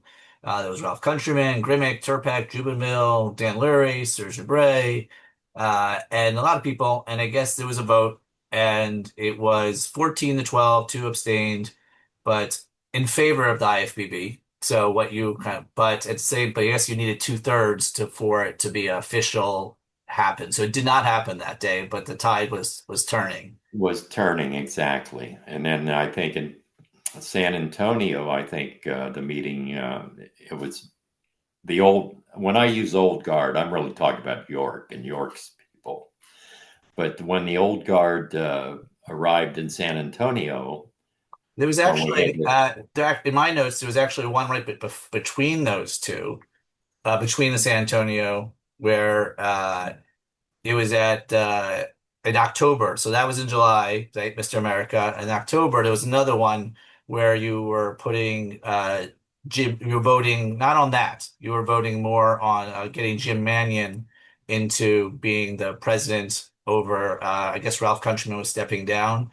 And this was just showing, I guess, what did you do to try to get the votes for Manion there? Because that's kind of Oh, to put interesting. Manion in place, yeah. Yeah, Uh, well, yeah, all these little things I know. pop in my That's mind. Like yeah, Manion, I don't want to use the word flunky, but that's essentially what we Countryman and I pictured Manion as. Get him in there. He looks like a bodybuilder. He Mhm. should, we need somebody in there that looks like a bodybuilder, not some fat old guy that's oppressing the masses of bodybuilders. So how did we manage to do that? Well, George Zangus, powerlifters will remember that name. George Zangus uh, and I worked together. He was a powerlifter. He knew all the different members, the national, local representatives that collectivized as a national group of powerlifters. They were allowed to vote they were given a vote. They had a vote all along. Each AAU organization could around the country, and there were 50 or 60 of them. Each state, for example, had their own AAU organization. yeah. But we worked out a deal where I would sponsor the 77 and 78 national powerlifting championships if they would come into the meeting. Otherwise, they would have never gone to a bodybuilding Yeah. meeting. And they had a vote if they would come into the meeting and vote for Manion. And Yeah. sure enough, we won that vote. In fact, Ken Peterson, an undertaker from the East Coast, was York's representative. And again, I Okay. use York for different juvenile, etc. And that's who Manion had to beat. I'm happy he did. Can you imagine an undertaker as the head of? Well, I mean, Manion didn't had kind of had a not great ending himself at the later decades later. I don't know. You have any thoughts on that? Because Manion had what 2 years ago or something like that. You had the whole controversy about uh, just corruption and all types of things and sexual scandals with female I, bodybuilders. I think the biggest deal was at the time when we set up. You asked earlier about organizational structure. Our incorporating documents and our method of optimization of athletic participation was what we wanted. Every organization had a right to send a vote to the national meeting, this new committee. We also had athlete representatives. For example, the current and prior Mr. America would have a vote on the committee. We tried to give the mass of bodybuilders a say in their sport, not being an autocrat or dictator and say this is the way it's going to be. It was a collective effort to build bodybuilding.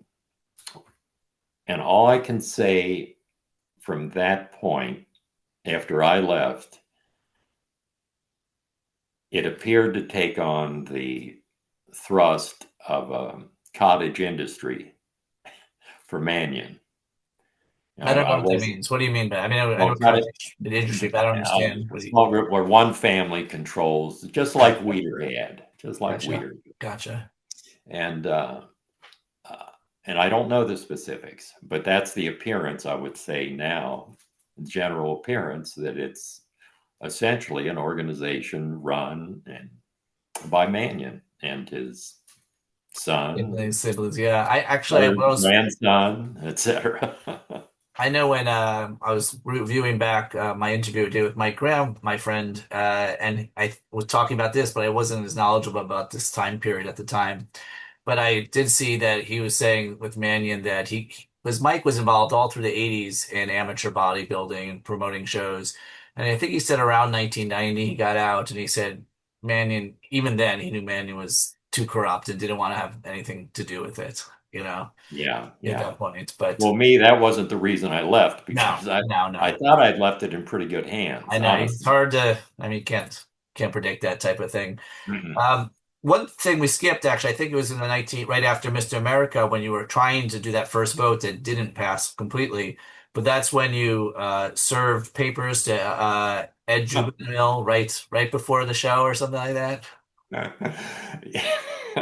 gonna Yes. ask. Well, it tickles me that they weren't more circumspect about how to approach a situation. Rather than become a part of the group, they were going to, you know, ruffle around and regain control. What were they trying to say or do to? Oh, well, a lot of that focused on me, the background, etc. Gotcha.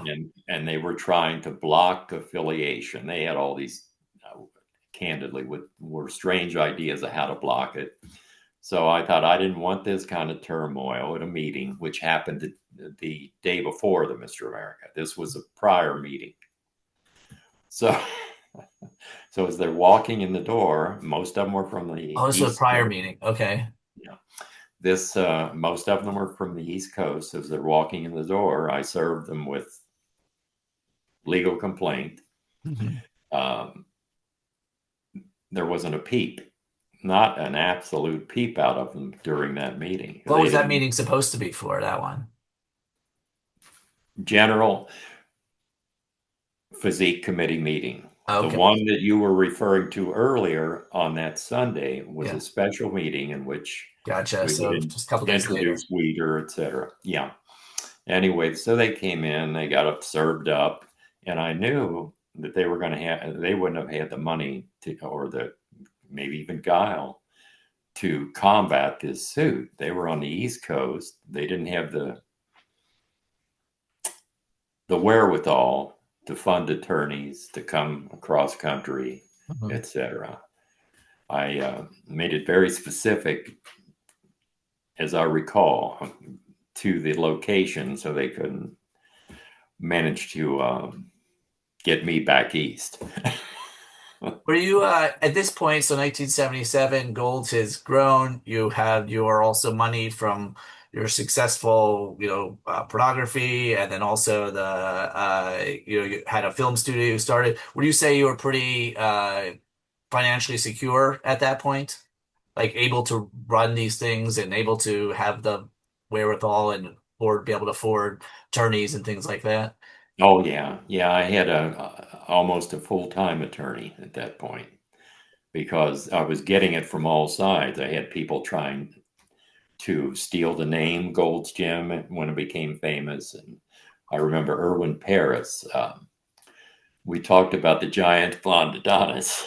Irwin Paris owned a number of Jack LaLanne studios, and he saw Gold's just lighting up the environment, especially in Southern California.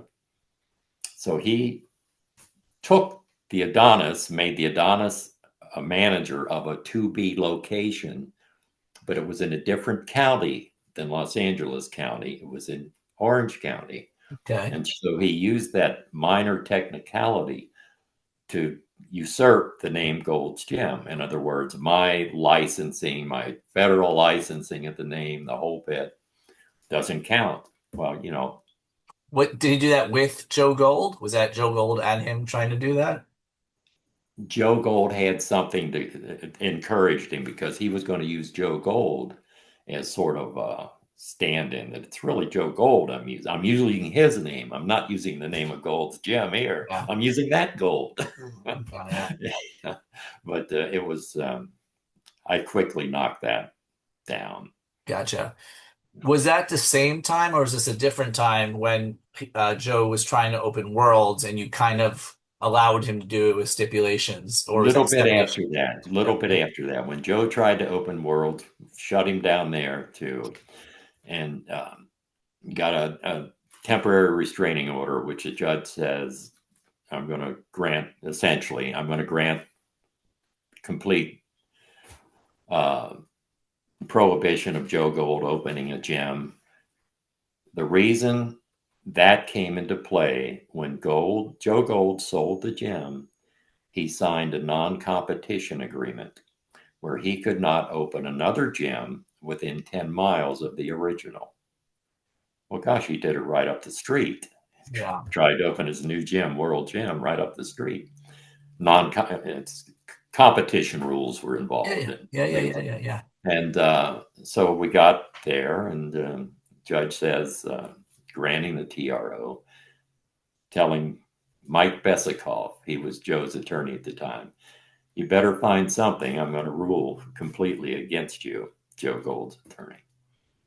And I felt sorry for Joe. Here's a guy, you look back, he just wanted his little gym near the beach. Yeah. Now he had Arnold, though, pushing him. He had the whole bunch pushing him. Yeah. Arnold became a business competitor of mine. Yeah. We'll talk about that in just a little bit. Yeah, but anyway, uh, I felt sorry for Joe, so I said, look, open your gym. You can't have any photos on the premises for 5 years. I figured he'd be out of business by then, but 5 years. And knowing why did I want no photos? Because I knew photos were Yeah. the money of the entire market. And so, and the publicity, without photos, how are you going to publicize Yeah. Yeah. publicize the joint in bodybuilding? Yeah. So, It's- and I think he gave me, I don't know, maybe $25,000 in addition, and he couldn't use his name in anything related to the gym. I believe you shared these papers on Iron History. So if anyone wants to join, we have a lot of cool historical Oh documents yeah, that yeah, I'm sure I Ken did too. has shared But with us. that was the reason. But I felt sorry for the guys. The only reason because he put all his money into, I don't know about all his money, put a lot of money into this new gym, and it was Yeah. about to open. I had to wait till the damage was almost there, and then I blocked the opening.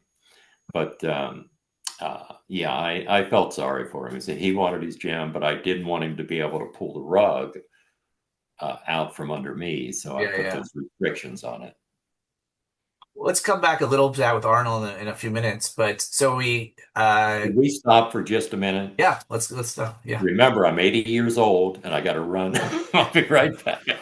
No problem. No problem. Um, all right. So let's go to just probably the last one for the bodybuilding was the 1978 Mr. America in Cincinnati, Ohio. Uh, did you get to choose for it since that's kind of close to where you were? Did you get to choose where we go back there or Well, here we go again, right? The yeah. inside. You can, this will probably somewhat be new, but Boyer Co. in Louisiana had been awarded the 78 show. And it was on the up and up. He wanted to do it. But the problem was, for whatever reason, Ralph Countryman or myself could not seem to get any communication with Boyer. We didn't know what was happening as far as promoting, where exactly he was going to do it. And this is coming off this 77 Mr. America, which was usually promoted. So we wanted to keep it going, the Yeah. Mr. America promotion. And we couldn't even contact Boyer. What are you doing on the show, etc. So we had a meeting for the Mr. Midwest contest. I had placed the Mr. Midwest contest in Cincinnati between the 77 and 78 Mr. America. I put the Okay. Mr. Midwest contest in there. Okay. Okay. And That's the one you have the poster of that you gave me. I yeah, showed it last time. I'm not sure where it is right yeah, now. for Yeah. the hometown guys. I grew up in Yeah. Cincinnati. Yeah. Yeah. Well, we also had a meeting. We always, where we could, have an That's physique all. committee meeting. So we had it in conjunction with the Mr. Midwest contest. Well, during that meeting, I said, "Look, we can't get a hold of Boyer, etc. Let's withdraw. Let's withdraw this sanction." Now it sounds ironic because that's what really ticked me off, having a sanction withdrawn. Yeah. Let's withdraw the sanction from Boyer. And it was done really for that reason. We just couldn't get a hold of him. We wanted to make sure that this show was being Yeah. well promoted. And well, gosh, we're sitting in Cincinnati. We just had a great show, And so I said, let's place it here in Cincinnati. because I knew, I knew the area, and we were in a beautiful music hall, a gorgeous place, and everybody went along with the deal. So that's how the show came to Okay. be in Cincinnati. And how did that show go as far as promotion and success? It went good, not as great, for the obvious reason we had not enough time to work on it, and the fact that it just didn't play like it would in Southern California. Yeah. The media capital, California, New York media capitals, Yeah, yeah. but Cincinnati, but significant for a number of reasons. That's the first time when the Mr. Universe selection would be made for the IFBB shows. But that also was the first time, to my knowledge, that Bill Pearl ever guest posed at an IFBB affiliated event. Ah, okay. So you're So, saying that Mr. America was the first one with the IFBB was allowed to be able to compete in the Mr. Universe if they wanted, as opposed to it being an AAU Mr. America. well, no, they had what happened there was we had our Mr. America shows with our Mr. titles, etc. The Yeah. next day, the winners and all, or the winners were part of a group that would be eligible for selection Mhm. to the IFBB, Mr. Whatever. We still called it the Mr. Universe, Universe. but they were starting to go by weight classes. Yeah. So we had the winners of the Mr. America contest, height class, etc., would have to re-enter based on their weight for the next day's show, which was not in front of an audience, Huh. but just selection committee. And that created some real problems because Danny Padilla was aced out Hmm. of being a representative. Danny, who I feel was one of the greatest of all time. Yeah. Yeah, but Why was he aced out? I can't tell you exactly. I can't remember that exactly, but it had to do with the pumping iron film, the whole bit. That getting that right group of competitors for the pumping iron film is my understanding. Yeah, I remember that when he went to the story when he went And, to and and candidly, that can't be correct because of the even timing. before. Yeah. Yeah. So, with the Mr. Olympia, that was Yeah. the issue there Yeah, yeah. I earlier. remember that ish story, but yeah. But Tony, for example, that won the Mr. America that year, Tony Pearson, did yeah. not enter the next day's competition. Hmm. So, So and then after that competition, this is where you famously, I mean, it's such a crazy story where you had another vote trying to officially get the NPC and the Weider IFBB associated. And again, we had York coming in, or the East Coast crowd, I should say, and York. And it says, looks like Hoffman came and they were trying to get Mike Katz, it sounds like, to oh yes, place that Manion. yeah, that bunch of rats, and I think I know the direction you're going here, which is funny in Well, retrospect. last time, But so I you, had to count something I said earlier. If a guy can count the votes, he ought to win. yeah. There should be no way he doesn't win. Well, Manion was running. This was in San Antonio, I believe, at the AU Correct. Yeah. convention. It says November AU And Convention, San Antonio. so Yeah. they all marched in the York crowd. They had Katz to run against Manion. You had Juvenile, or I'm not, well, Juvenile I think was there too, but minor consequence. Did you bring in powerlifters again? The same thing you did before? I know the next step, Well, but remember, I had written I had been the primary writer of the new regulations where you had these athlete representatives. uh, Okay. So I had well, gosh, you we put the paper. selected all the athlete representatives at that point, quite legally, appointed them. But where did they all come from? They were all from Golds. So I flew a plane load of voters into the San Antonio convention.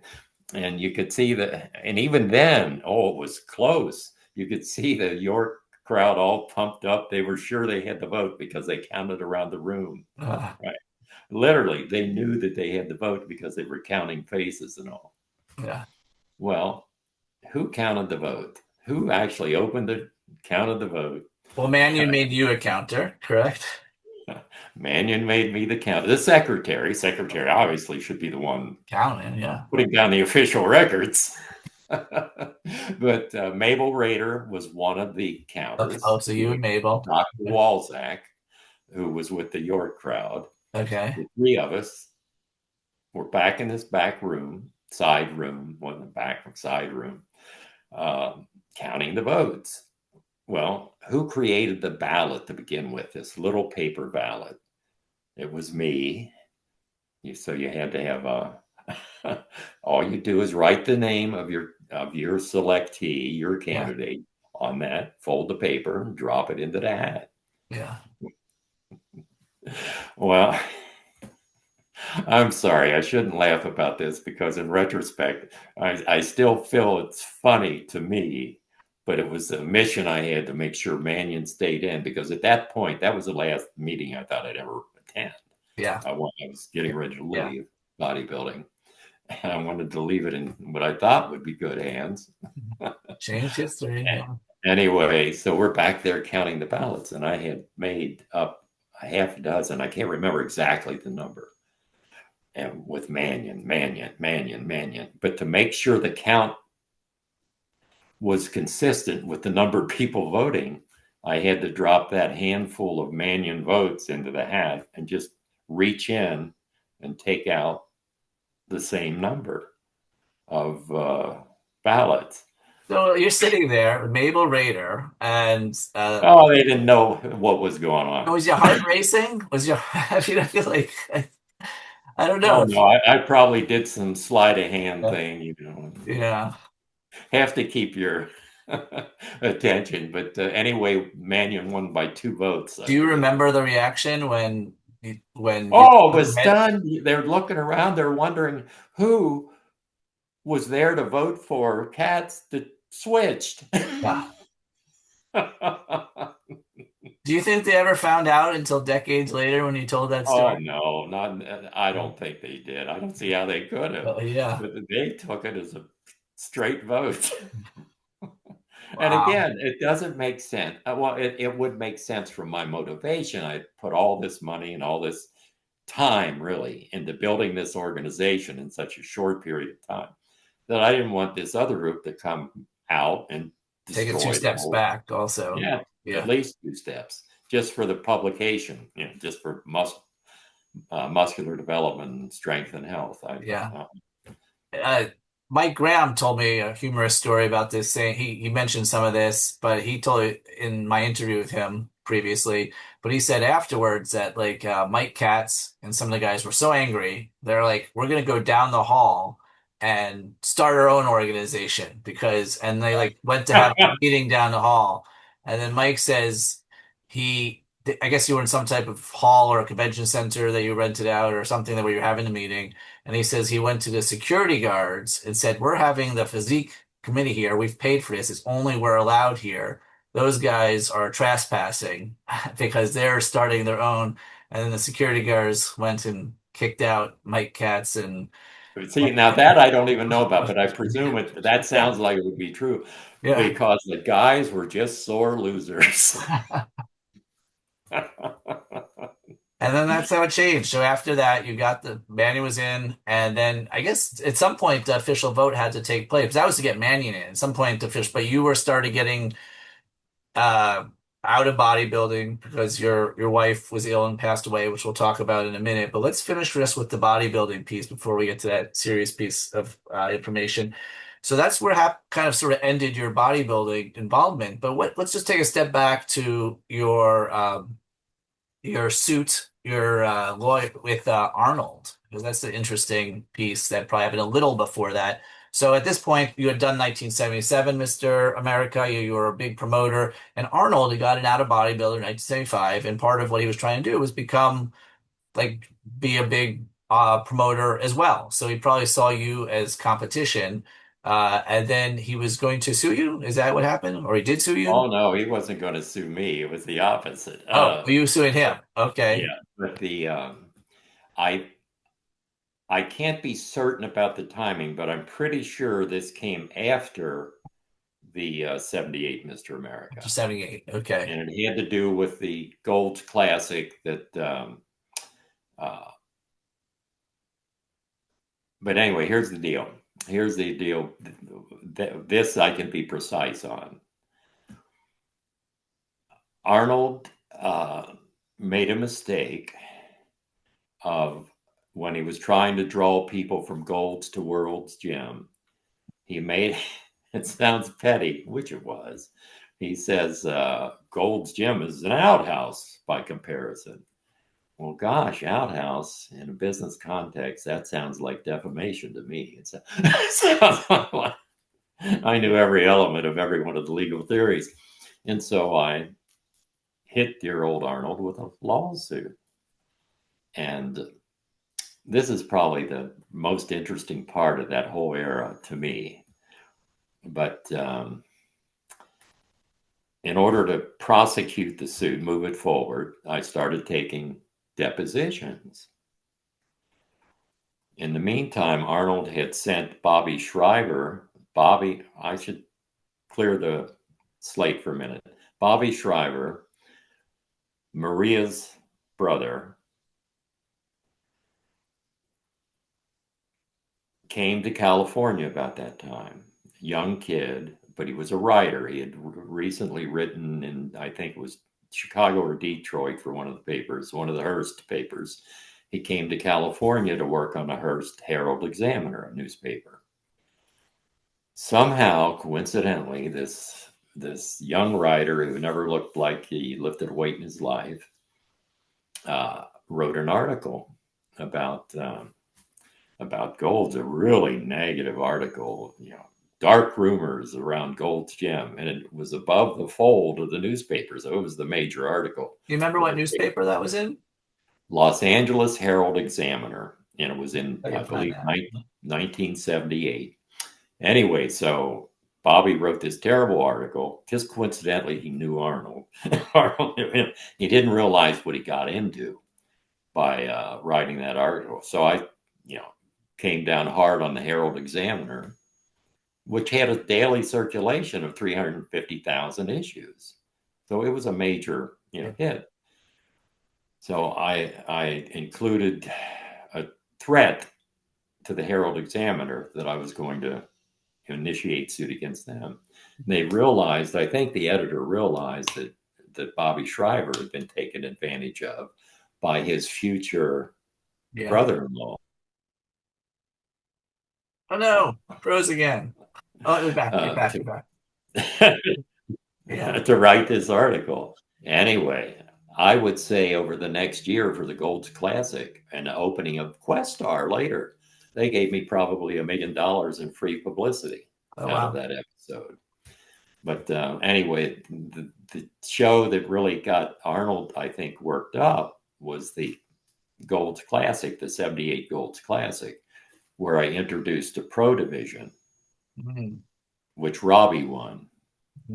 And I think Arnold saw me as moving into pro bodybuilding, which candidly I never had any interest in at all, because the real market was amateur bodybuilding.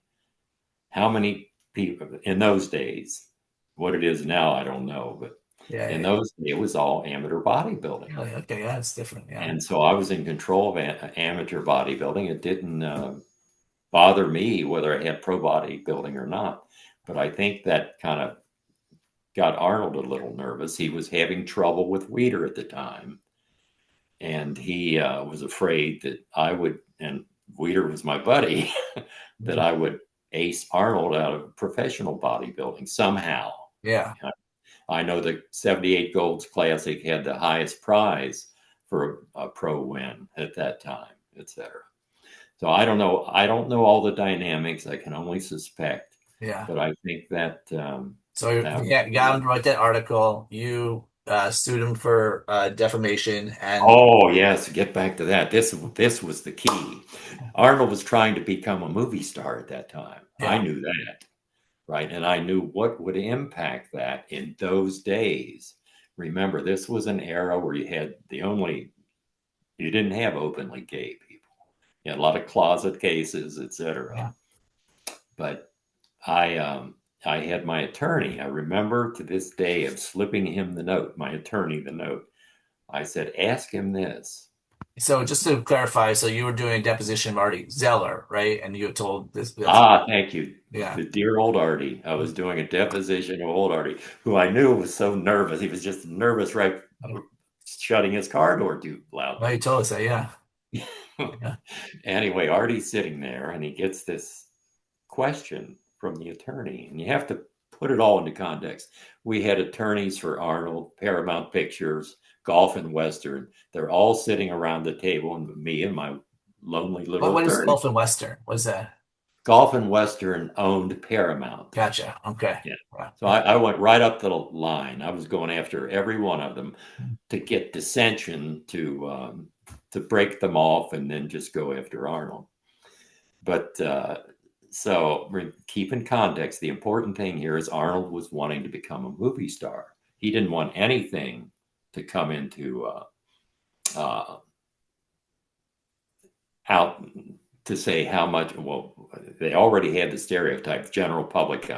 Yeah, I'm talking about that these were either gay or whatnot. All these bodybuilders. yeah, So in that context, Arnold wanting to become a movie star, he was on his way. I wrote this little note during Artie's deposition to my attorney, and the deposition, in essence, says, "Did Arnold have any romantic interest in Ken Sprague?" Okay. Now he never had, believe me. But if that got out, that question in the deposition, you see how things run. yeah. Right away, that becomes a problem. Well, from that point on, I didn't hear another negative remark. And I You, didn't want to harm Arnold's career. I you, wouldn't do. yeah, you also on Iron History, you also shared the transcript of that deposition with Artie and with Joe Weider, and it's absolutely fascinating. It's really It a is. very It's interesting really, read. yeah.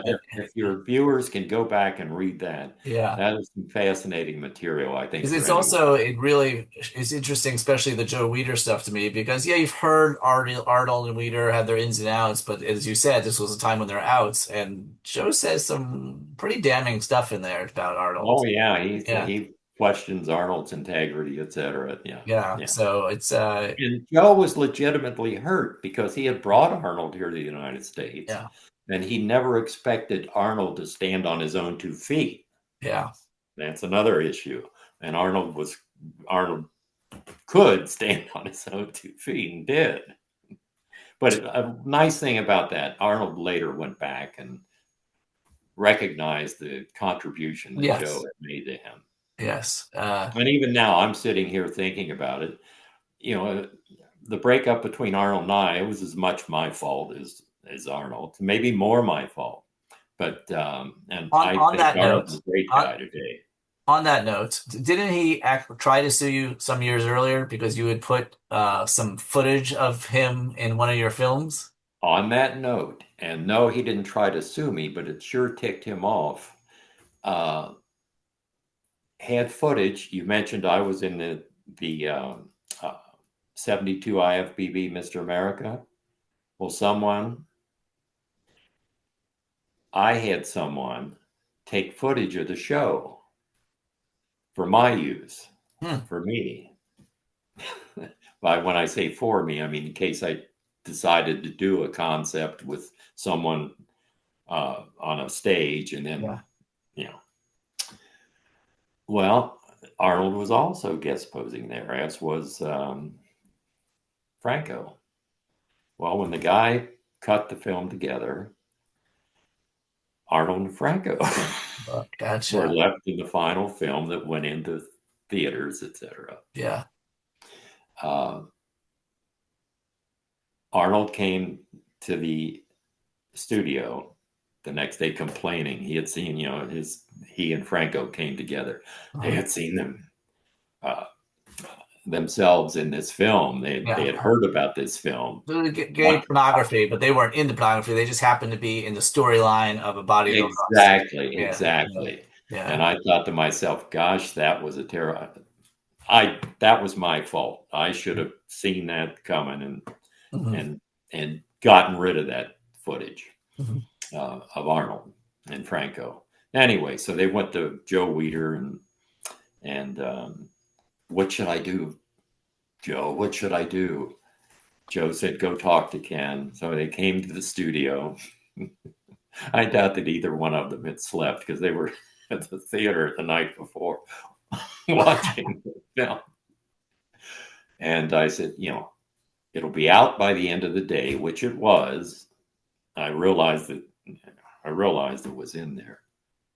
It'll be out by the end of the day, and I had the editors get rid of it. At the time, it would only be shown in like a local theater or two or something, Exactly, so you just cut it exactly. out. Yeah. Hadn't had any national exposure yet, Yeah. and so got it out. And I gave Arnold Franco. You could call it a contract. $100 each. The checks. I should frame those at $100 each for the problem. They left. And Arnold and I were friends after that, I thought, but eventually I'm sure Yeah. that Yeah. that Yeah. that was totally 100% my fault. I have to accept responsibility for that. So let's change gear a little bit. So I feel like we've covered, how we've risen gold fame, how you how golds have risen in the pumping iron in the 70s and how you helped, and then we talked about how we helped with promoting contests. We've gone through a lot of stuff. But then you got out of that because your wife died from cancer at the time. This was your second wife. How did you meet Marion in the first place? I met Marion when after I came to LA. My family are kind of my brothers were academics, and they always tried to pitch me academics, and they taught me, for example, calculus when I was in middle school, and so I had a kind of interest in everything, really.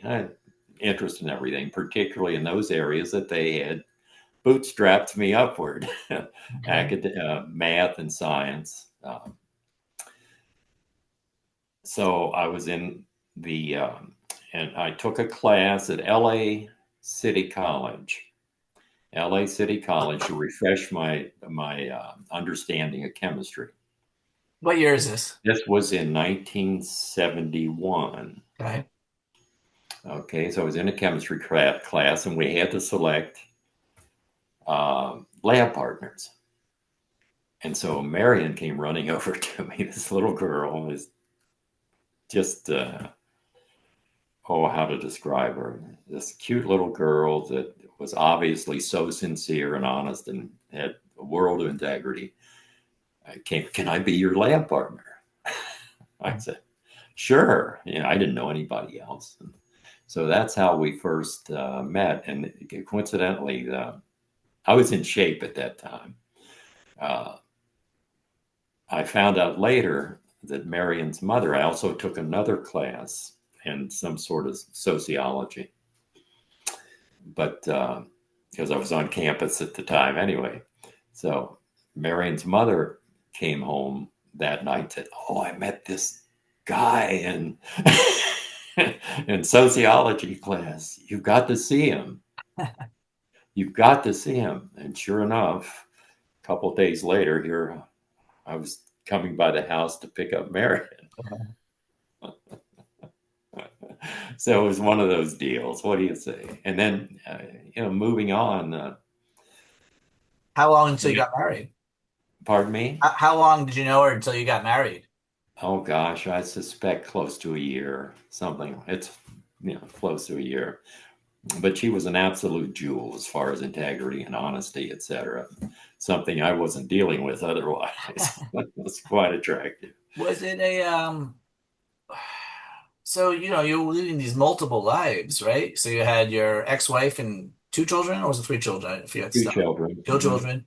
Now you have your new wife, you have the bodybuilding, you have your film career, pornography career.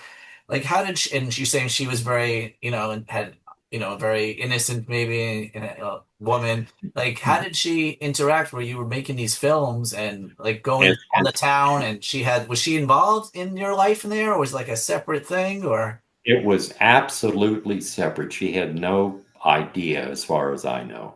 really? Yes. Yeah. No idea what. I have to say this to give it some reality, but Marion was not the brightest camper in the world. What she had in a strong suit was, like I say, honesty, integrity, and the whole bit. Uh, we would have still been together today had she not died. But there's an interesting story. Here's something Wait, that hold on one people, second. So you were together for, I guess, about 8 years or so, yeah, and 7, 8 years. seven, 8 years, and so she had no idea of what was going on at all that whole time, as far as Well, different. now I had moved out of it very soon after Oh, meeting, okay. yeah, out of the touchy stuff. Yeah, okay, yeah, you were just Yeah. organizing it and stuff like that. But so like, you had a bodybuilding event or anything like that, or I know you went to the Academy Awards and you had celebrity friends. Would she come along to any of those things or not involved in any way? All the Academy Awards, things like that, yeah. Yeah. And she was there. I tried to incorporate her into all the bodybuilding stuff and gold. Like she'd Okay. keep the books at gold Okay. Okay. before I turned them over to the accountant. Did And she have did you guys have any children together? no, No. no. Okay. And And then she got sick. then she got sick, and that's when I had the impetus, or that was the impetus, to remodel the Golds building Hmm. and move into there. It, as much as anything, sounds incongruous, but to keep me on balance when she was going through all this turmoil, because my primary goal was to protect her, take care of her. And I'd go over at night into the new building and pound boards or whatnot. But that was the reason I moved to Second Street. Gotcha. And I tried to get rid of the gym then. This was in '76 when her problems were first occurring. Yeah. I had doctors that were friends. I said, give me the straight scoop. What am I expecting here? So that What type of cancer did she have? it started out as something, a little spot on her tongue, which usually is from someone that has had alcohol their lives heavily or smoking or both. She had neither, just one of those things. And then it eventually went into her lymph nodes, etc. Yeah, I mean, I look for oral cancer every day. It's something that, as a dentist, no one else is looking in there but me, So, I mean, there's no other doctors that don't Exactly, look in their own exactly. mouth. So, Yeah, I've caught a half a dozen cancers or so in my career, and I've had one patient pass away. And the funny thing is, he was on video telling me like, "Oh, he caught my cancer." He was treating it aggressively for years. We caught it real early, but he still passed away from it yeah, eventually. yeah. It was very aggressive cancer, and she went through chemotherapy, which I wouldn't advise for anybody after seeing that. Yeah. And it was just a tough time. Can imagine. I We can't imagine, really. I mean, it's horrible. tried to give her an unlimited future in her mind. She had hoped that she'd live to be 35, and that sounds so sad in itself. I hope to be 35, but she just hung in there, a very strong person. Did your children have any relationship with her?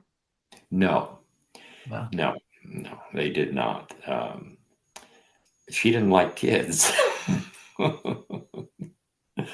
no, that they didn't. But they Yeah, have with Donna, of course. And here's something that it comes across as probably made up, but it's certainly not. The best friend all her life that Marion had from the time they were pre-K, they played together next door to one another, was Donna, Hmm. very best friend. Wow. And the first time that I met Donna, and I don't even remember meeting her there, was at Marion's and my wedding. Hmm.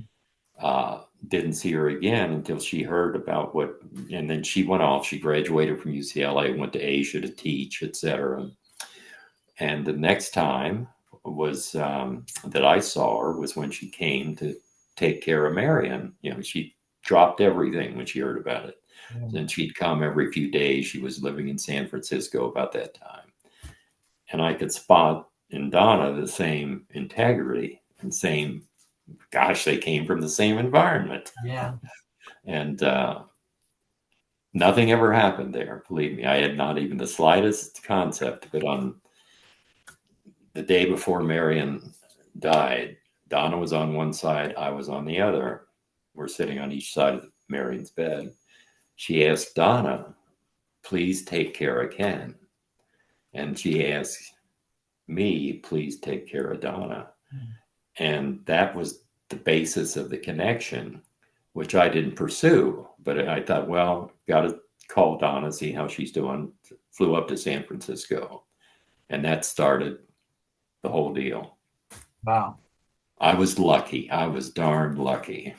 Yeah. Donna and I have been married for 46 years now, Wow. without an argument, without a single argument. So without an argument, I don't believe that. No, really, literally without an argument. No, I don't. I've snapped a couple of times, like sharp language, but that's as far as it goes. So, so she passed away, and then you guys started seeing each other a little bit, and you got out of bodybuilding at that time, and is that when you guys moved to an island? Is that We moved to an island. Yeah, I managed to, sounds silly, but I managed to retire in 1979. You asked about money earlier. I had enough that I could have lived the rest of my life from 79 on. We moved to an island in 1980. which is why you were able to sell it? Maybe not the most profit. I mean, you could have sold it gold for more money, but you sold it to Oh yeah, Grymkowski and I want. Lyon.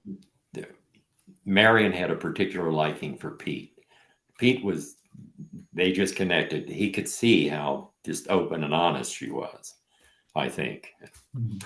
And anyway, she said, if you get rid of the place, sell it to Pete or Yeah, give it to Pete, yeah, whatever. Just see yeah, that Pete gets it. yeah. And that's what I did. And I liked Pete. I really liked him too. So there was no conflict of emotions there. But I tried to give the gym essentially away to Waller in 76, even after Pumping Iron came out. Yeah. I said, here, you move the gym because I wanted the place, like I say, to piddle around, build a home so that Marion would feel comfortable. And I try almost, but Waller didn't want it. I think, what did I say? I think I offered it to him. I consider it was the height. They're nearing the height. This was before the Mr. America contest ring, but Yeah. Pumping Iron, etc. And it was already a celebrity gym. And I said, Waller, $25,000, everything except the property is yours. Because I wanted him to have some investment to make sure it continued. Yeah. Yeah. And he says, Waller didn't want the headache. So I was stuck with the gym. I didn't want to just close it because I felt obligated to the guys that had helped build it. So that's why I moved Yeah, it to yeah, yeah. 2nd Street in Santa Monica.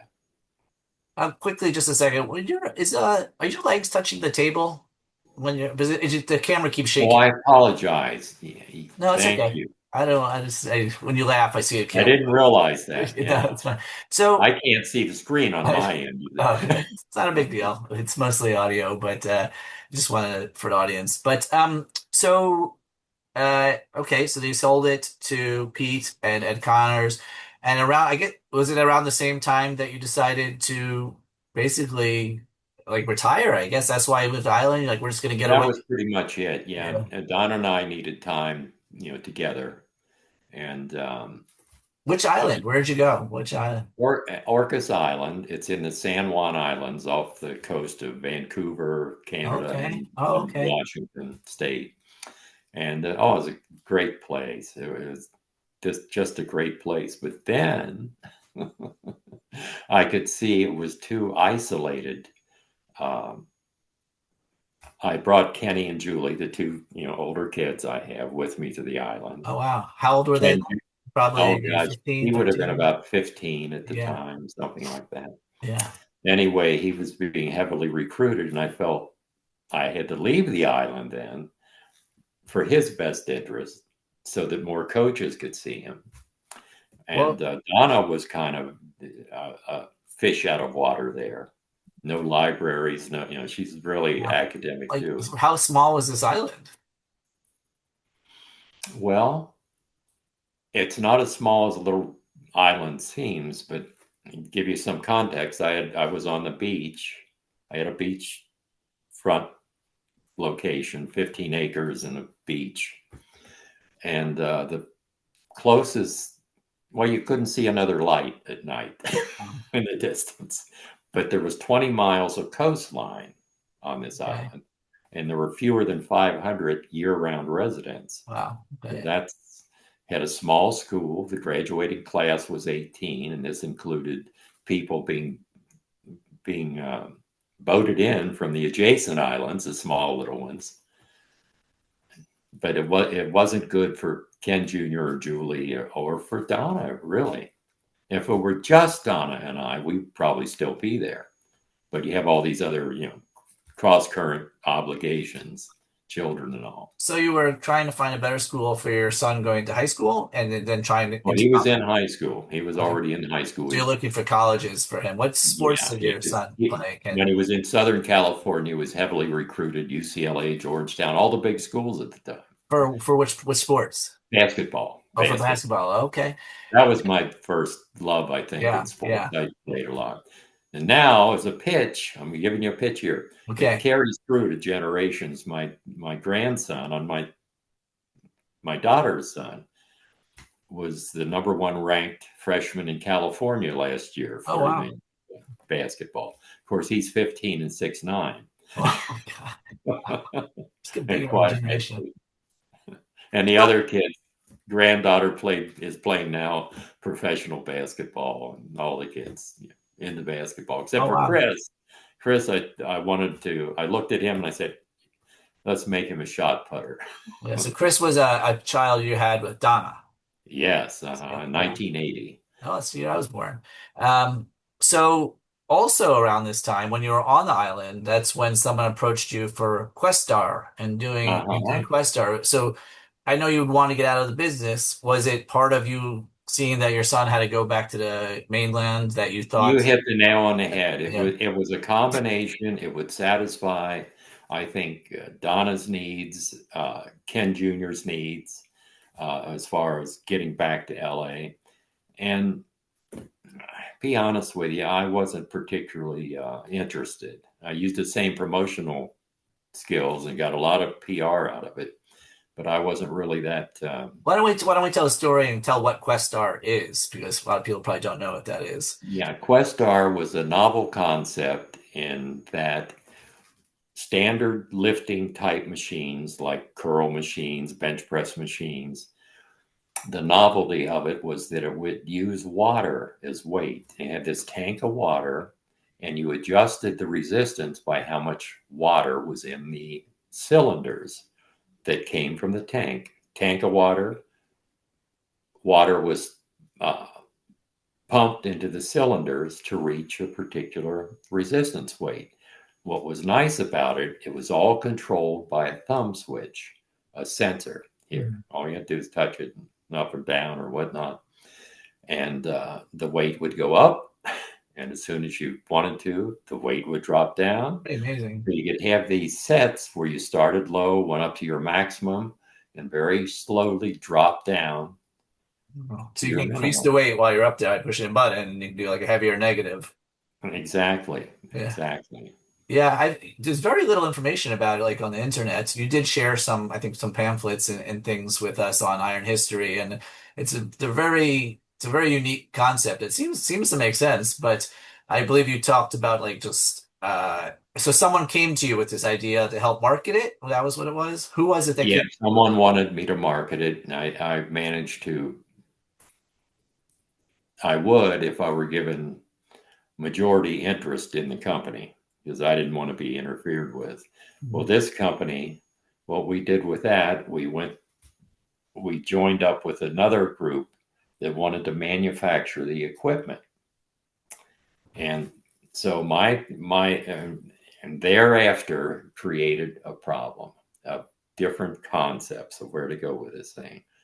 I wanted to franchise it, lock, stock, and barrel. Every machine had to be in a certain spot, etc., and franchise the darn gym as a package. So you'd have gyms like Nautilus gyms used to be. It would be all Questar Exactly. equipment. Yeah. Exactly. That's a good analogy. A gym package, bigger than not the original Nautilus, and Mhm. with more promotion behind it. But we couldn't get together on bridging that gap. They wanted primarily to manufacture machines. I wanted primarily to equip gyms per se. And there was a problem that their liability policy, they were worried about that they being the primary manufacturers of the gym, that they could lose $100 million on this Uh-huh. operation. Somebody got killed, etc. Very, very rich group over there, very conservative, and that's how that fell apart. I said no. As a matter of fact, to tell you about the promotion, we had we had spots on the networks promotion of the '84 Olympics.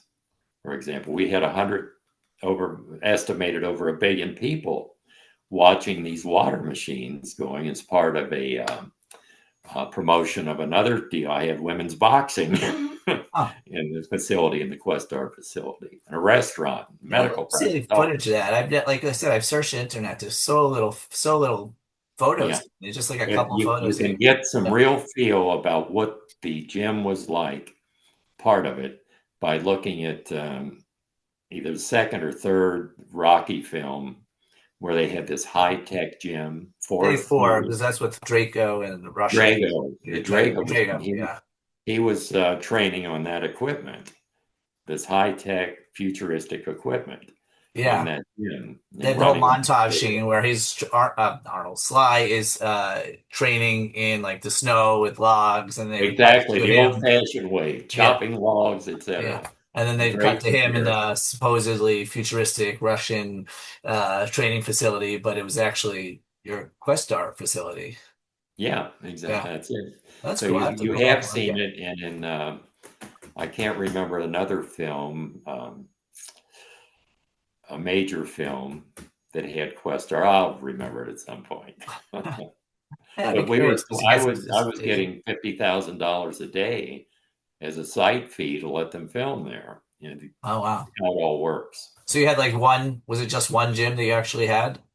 Or showroom? Was it a Just gym or a one, showroom? and Or um, I let it go to two other places. The equipment in Westwood, there was a little gym, and I forget where the other one was, but I could tell that these two groups that wanted the other gyms, understood how to promote it. I can't remember the name of all the actresses and all that were in there now, but they had promotional qualities. That's what I was looking for. That's what has to get a project off the ground. yeah, If you can get free publicity, you're way ahead of the game. yeah, Your influencers now on internet yeah, understand that yeah, concept. yeah. At the old days, it wasn't quite as entrenched. So you move back to California. You're starting this thing, just trying to get your son into a good college for his basketball. When did you start teaching? You know, I taught in public a public high school in 1989, because between the time we went to Eugene, we moved to Eugene because son took a basketball Okay, so scholarship that's to where the you end up University going of to Oregon. the That's what Oregon. took us up there. Yeah, And our youngest son was this would be about 1985. So he was 5 at the time. He started school, kindergarten, and we didn't want to move him around. So we stayed in Eugene for 12 years. yeah. But while I was in Eugene, I, uh, I I had the university a block from the house on University Drive that I purchased to keep an eye on Ken Jr. And so I took 300 units of class just as a hobby. Like And education classes, kind of, or to teach, or mostly physics, chemistry, biology, eventually education classes. But I didn't need any more math. I tested out of that. okay. But and so in 1989, I thought, well, gosh, done enough. Education. Done enough learning. Let me go out there and see if I can help some kids with it, because I was getting bored sitting around the house. In that time frame in the 80s there, did you write some of your books then, and were you started coaching yet, or were you not coaching any kids yet? Or I started coaching actually with Chris in 1990 when he was 10 years old, youngest son. I started coaching him, which led to some books. And I've written books previous to that, or at least. I have a few of them here. We got Gold. Yeah, this guy. Oh, yeah. Yeah, this guy. Oh, yeah. Yeah. Did I see you hold up the kids' book by chance? I don't think I have the kids book, but I've seen it. No, this is like a soft cover. Yeah, that's another one. Yeah. Yeah. But All these are from Golds, but you had one that you released with like you and your son or something, correct? that's right. What I did with him, I got him enthralled with weight training because I knew it was a type of activity where you learn a structure, you learn feedback, positive reinforcement, feedback, etc. It sticks with you. And to put it in some kind of context, he wanted to go to the gym. He said, Dad, can I go to the gym with you? This is when he's 10 years old. And I thought that this would be a one-time deal. You know, he liked the gym and Yeah. probably would want to go back. But somehow in my presentation with him about the positive loop, working on that, he loved it. He didn't want to stop. And as a matter of fact, I spoke with him. He's 45 now. And I spoke with him the other day and just finished a training session. Yeah. Yeah. But anyway, he and I went on to write a book together. His experience. He was my first trainee, so to speak. I later did seminars for the Olympic Committee and track and field, but he got me started on training, and then I read everything and did He everything. was, yeah. So I saw a note when he eventually was 6'1", 280 pounds, and he won 5 gold medals at the Junior Olympic National Championship, is what I saw. Yeah, and actually, overall, he was National Junior Olympic Championship champion 10 times 10 times. Wow. in the discus and shot. National Junior Champion. That's for anybody under 20, a couple of times, and competed in the World Junior Championships. He was pretty good. Did he, yeah. Did he go after junior? Did he keep competing? Did he go to the Olympics or? He went to the goal early on. Let's see, I'm trying to remember what year the Olympics were in China. And I Let's see, thought, it was 98. I don't know. anyway, he would have been about high school senior or beyond. I was thinking, let's get him ready for that. Yeah. But number of injuries, said no, don't do it. Gotcha. And I'm not sure he would have made it anyway. I'm saying that's the goal. Later on, but earlier we had done a book together, and that got me into thinking more about adolescent training, etc. I researched everything, and we did a book together called Strength Training for Kids and Teenagers, as I recall. My goal in that book was to teach him how to take a project, a concept, and develop it, in this case, a book, through the writing, through the promotion, and how to view a total package of a project. Yeah. I think it worked. But anyway, he was the strongest kid I've ever seen. Wow. He's just had the right proportions. He was doing stuff that people at the time were bragging about. And here's this high school kid that if we'd have put him in competition, he would have bounced any of them on certain. What did he end up doing after, like his a career?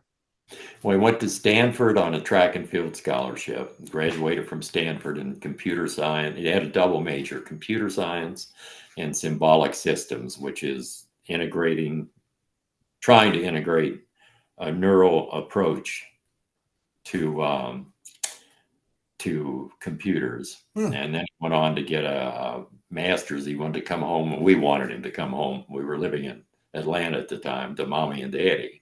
He got a master's in artificial intelligence early. Wow. One of those guys from Ahead Georgia of the Tech. curve on both those things. Yeah. Yeah, Georgia Tech. He went on. I said, Chris, can you get a job in this stuff? And the next day he called Oracle, and over the phone they. So Wow. yeah, he could get a job. He met his current business partner at Oracle. Now they have 750 computer engineers working for them. They're doing quite well. You should get him on the webcam business. Yeah. I should get him to teach me how to do more than email. So that's why you moved to Atlanta? Was because he had a job over there afterwards? And Now moved to Atlanta because I try to honor commitments. Even I really do try. That's what it distills down to. But Ken Jr. moved to Atlanta from LA. He felt that raising a family in LA wasn't the thing to do. So he moved to Atlanta, which had an identity as a rising Black metropolis at the time. So he moved in. Chris went away to college at Stanford. Donna felt lonely. So we followed Ken Jr. to Atlanta. Chris, part of the deal, he would come to Atlanta after leaving Stanford, which he did. that's great. And that's how we got to Atlanta. And Is your daughter there too? Julie? daughter was for a while, but she's back in LA. Okay. Julie is something. I ran the 88 Jackson campaign in Oregon. Yeah, I was gonna get to that in a second. So, let's jump to there now. Actually, so we were gonna go into your coaching, teaching, and possibly coaching around then too. But right before that, and this whole time probably you've been somewhat. We mentioned in the first interview politically involved because of a lot of your childhood and teenage years Yeah. and marrying a black woman and being raised and you're seeing kind of the just the diversity, and so you've been involved in that since that time. Besides, so how did you get, tell us about the Jesse Jackson campaign, but also maybe some other stuff you did before that or how it ramped up to that? Yeah, my whole life has been based on contacts and getting along with people and not exploiting, the person on the other side of the table. And speaking of contacts, I ran the 88 Jackson campaign, the PR, et cetera, in Oregon. And he happened to win our district because of that. And 98%, I believe it was 98, 97, 99% white district. Jesse won that district, the delegates from that district. But my brother-in-law, Eddie Wong, Donna's brother, was Jackson's national field director during the campaign. And so I said, well, Eddie, I'll run a show here. And I pictured it as an event, a show, not a political campaign. Yeah. But I'll run a show here in Eugene, Oregon. He says, okay. And that was promoted. To give you a sense of the scale there, it was the largest campaign event of Jackson's 88 presidential run. Wow. As we're driving down from Portland, you have these bus stops all along the way. Driving down from Portland to Eugene, we're talking. We turn the corner about 100 miles or so, turn into the university area, right past our house. But anyway, into the university area. Jackson, and it's raining. Jackson says, I thought this was an indoor event.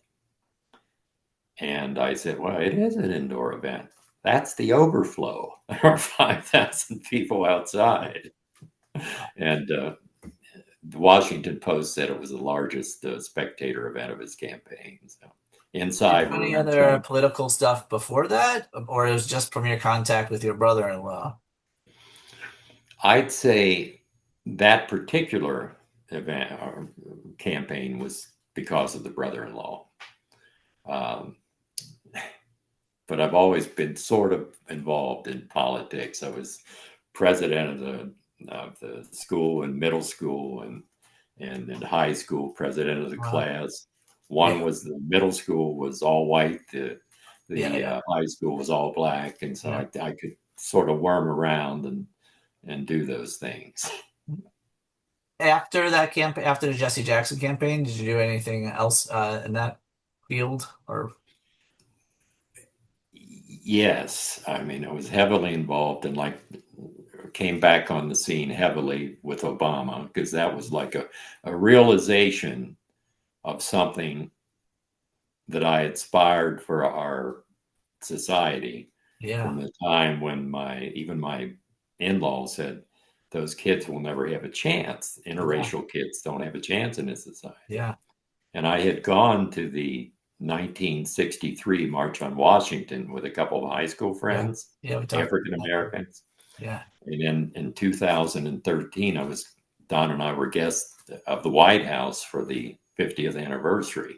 So Wow. I've been involved, Yeah, yeah, Obama's White House. yeah, yeah. It's amazing. So, then you started teaching.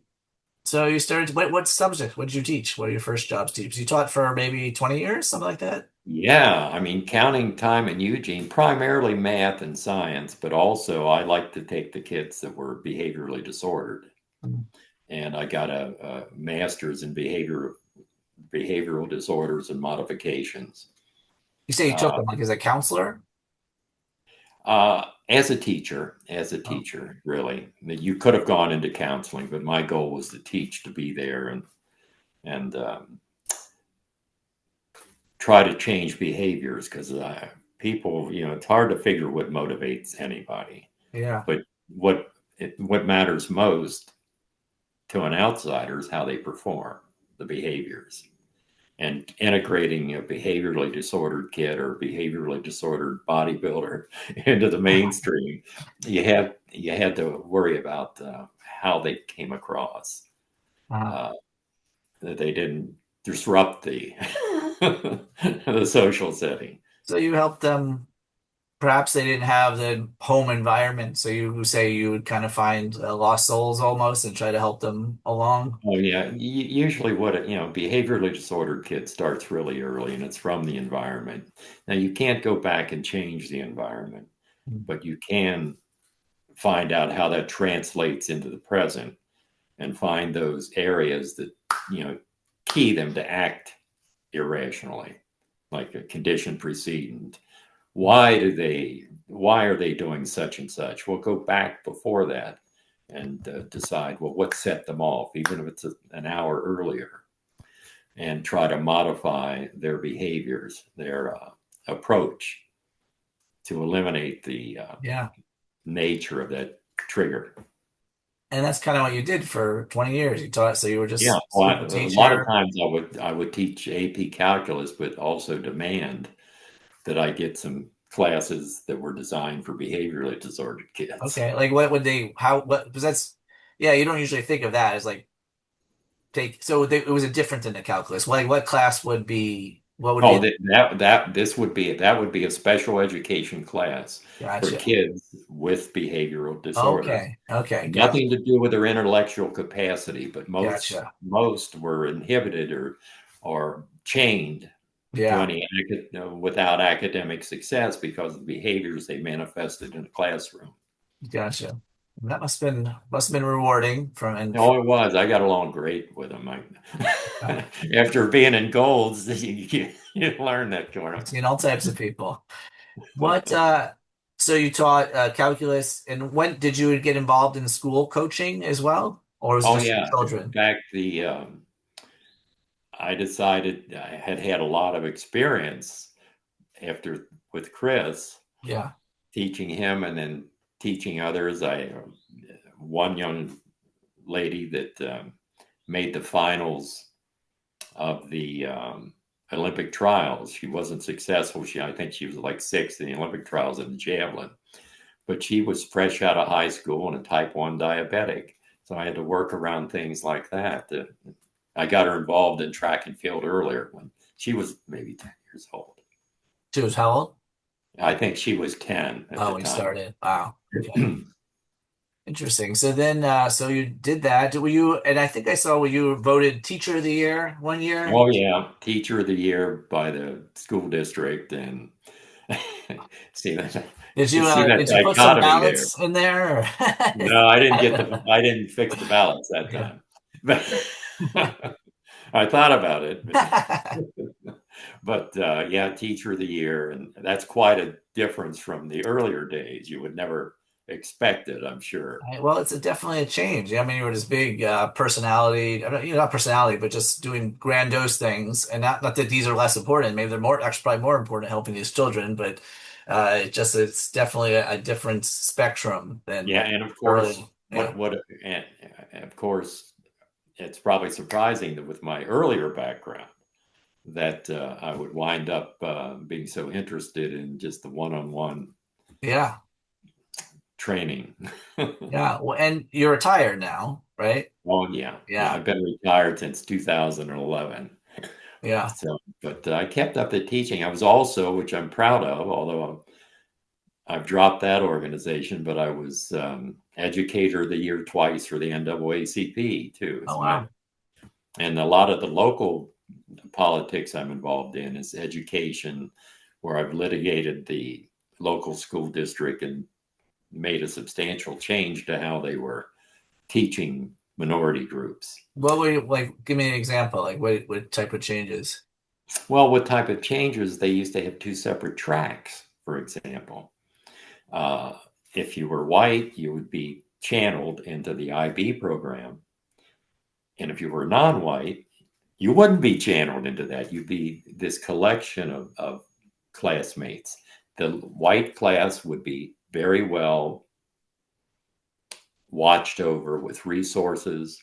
Behaviors were always good. They isolated nobody with a special education uh, program or anyone that was at all had a disruptive pattern in their past, Mhm. but primarily would be isolated. And all these kids were thrown in the general population. And you'd see the difference in results and expectations. And for example, I give you a very clear cut example, then we can move on. Yeah. But of the first 104 attendees to the IB program at the high school where I taught, 4 went on to get an IB diploma. Now, the reason they signed up for I'm the sorry, I don't IB, know what IB means. oh, I'm sorry, International Baccalaureate program, Okay.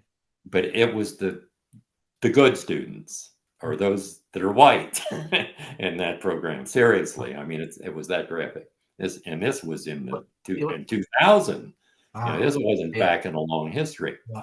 So, and they created this thing called a pre-IB track. How you got into that pre-IB track to get to the last 2 years of high school, which were IB, the way you get to that program was through recommendations from the middle school, etc., and no problems in your past. Well, all these recommendations seem to be for the white kids, Yeah. which they were. Of the first 104 people that were fed through this program, only 4 actually went on to get an IB diploma. Hmm. The rest were obviously in there for racial segregation. Wow. Parents said, you know, so anyway, things like that. Oh, I mean, that's super important stuff, and it's And really, it's like you yeah, said, it's so crazy. That's happening. Is as far as exploiting athletes, the last of those kids that went on to graduate from school, African American males, let's say we had 150 graduates. Well, number 141 through 150 would be African American males who happen to be good athletes. So yeah. they kept them in school, etc. Anyway, all that kind of stuff. It was just Did you see stuff with your biracial children that they were Oh yeah. treated Uh, unfairly? Julie, who was tested, we mentioned 150 before, but Julie, who was tested by the Cal when we moved to California, she was tested with an IQ of above 150 by the school authorities. Yet her teacher admitted this, to go into the IB program out there, you had to, or I'm sorry, it wasn't the IB program there. It was the exceptional child, I forget what they call it, program where you're pulled out for a little while and put back into your class. Enrichment program. Anyway, an enrichment program. Uh, she said that's not for black kids. Okay. This was, let's see, Julie is almost 60 now. So that would have been in the 19, well, I know when it was 1980, 1979, 1980, they pulled them out to, I brought them to California. I'm sorry, 1969 to 70, brought them to California and started school there. Well, that program is not, for black children. Jeez. Oh, that infuriated me. I thought, Oh, yeah. You know what California. my dad is? He's gonna. No, and then that teacher was no longer teaching 2 days later. Yeah, yeah. I mean, That just infuriated it me. should. I mean, it's horrible. But wow. So you've had some life, Ken. You've had some. Oh, it's been interesting. It's been very interesting, It's not. I mean, it's been very interesting to me to hear about it. Just not just from the body. Yes, we're all. That's why Iron History. We're interested in the bodybuilding stuff. But I mean, your whole life, you're just a very interesting man. So I really appreciate you sharing your Well, story with me. one general perspective of why me. Why did I flee to California from Cincinnati? And it's tantamount to the general description of Gold's members at that time. Why did all these young men come to California to be at Gold's? Well, they weren't successful where they were for a multitude of reasons. Yeah. My case, we've discussed my case, the obvious racial dynamic, but in their case, it could have been anything, but it was this collection of characters. Yeah. For whatever reason, their character that came to Gold's. A lot of the poor young guys didn't have any skills to move on. They were Yeah. they were there for a dream, which gone. What happened to them? If you lived in the valley and came to Gold's, you had a good chance of making it in life. I'm talking about. Just If because you you had came from another money part back of the then. Yeah. country and came to Gold's, your life chances were compromised because you're coming with a dream. Oh yeah, those bodybuilders, like Yeah. Joe Yeah. said, Yeah. Lyon, bodybuilders, the sun will always shine on bodybuilders. Yeah. Believe in this stuff without the skills to move on from bodybuilding. It's sad.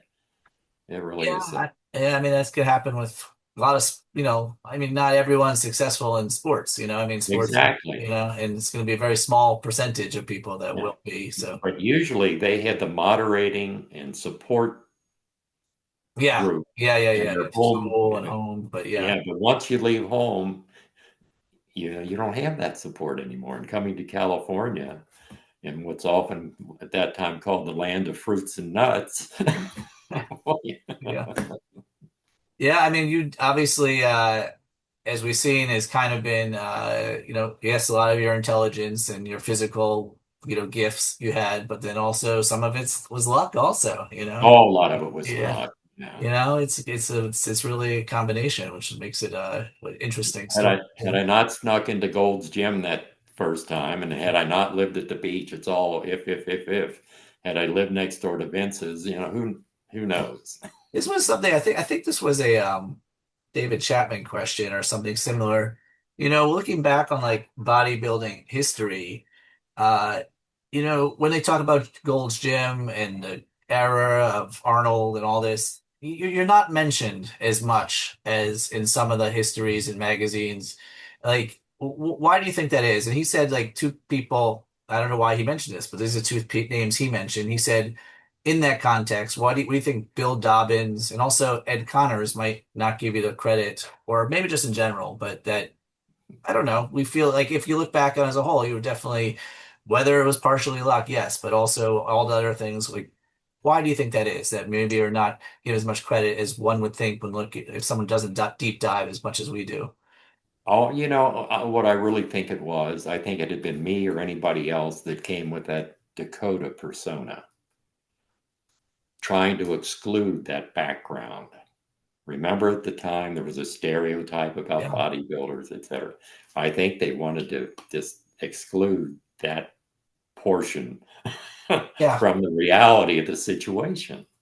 I don't blame them, I really don't, because it's probably a business and personal decision. I won't mention any names, but then you look at someone, I wonder if he is too.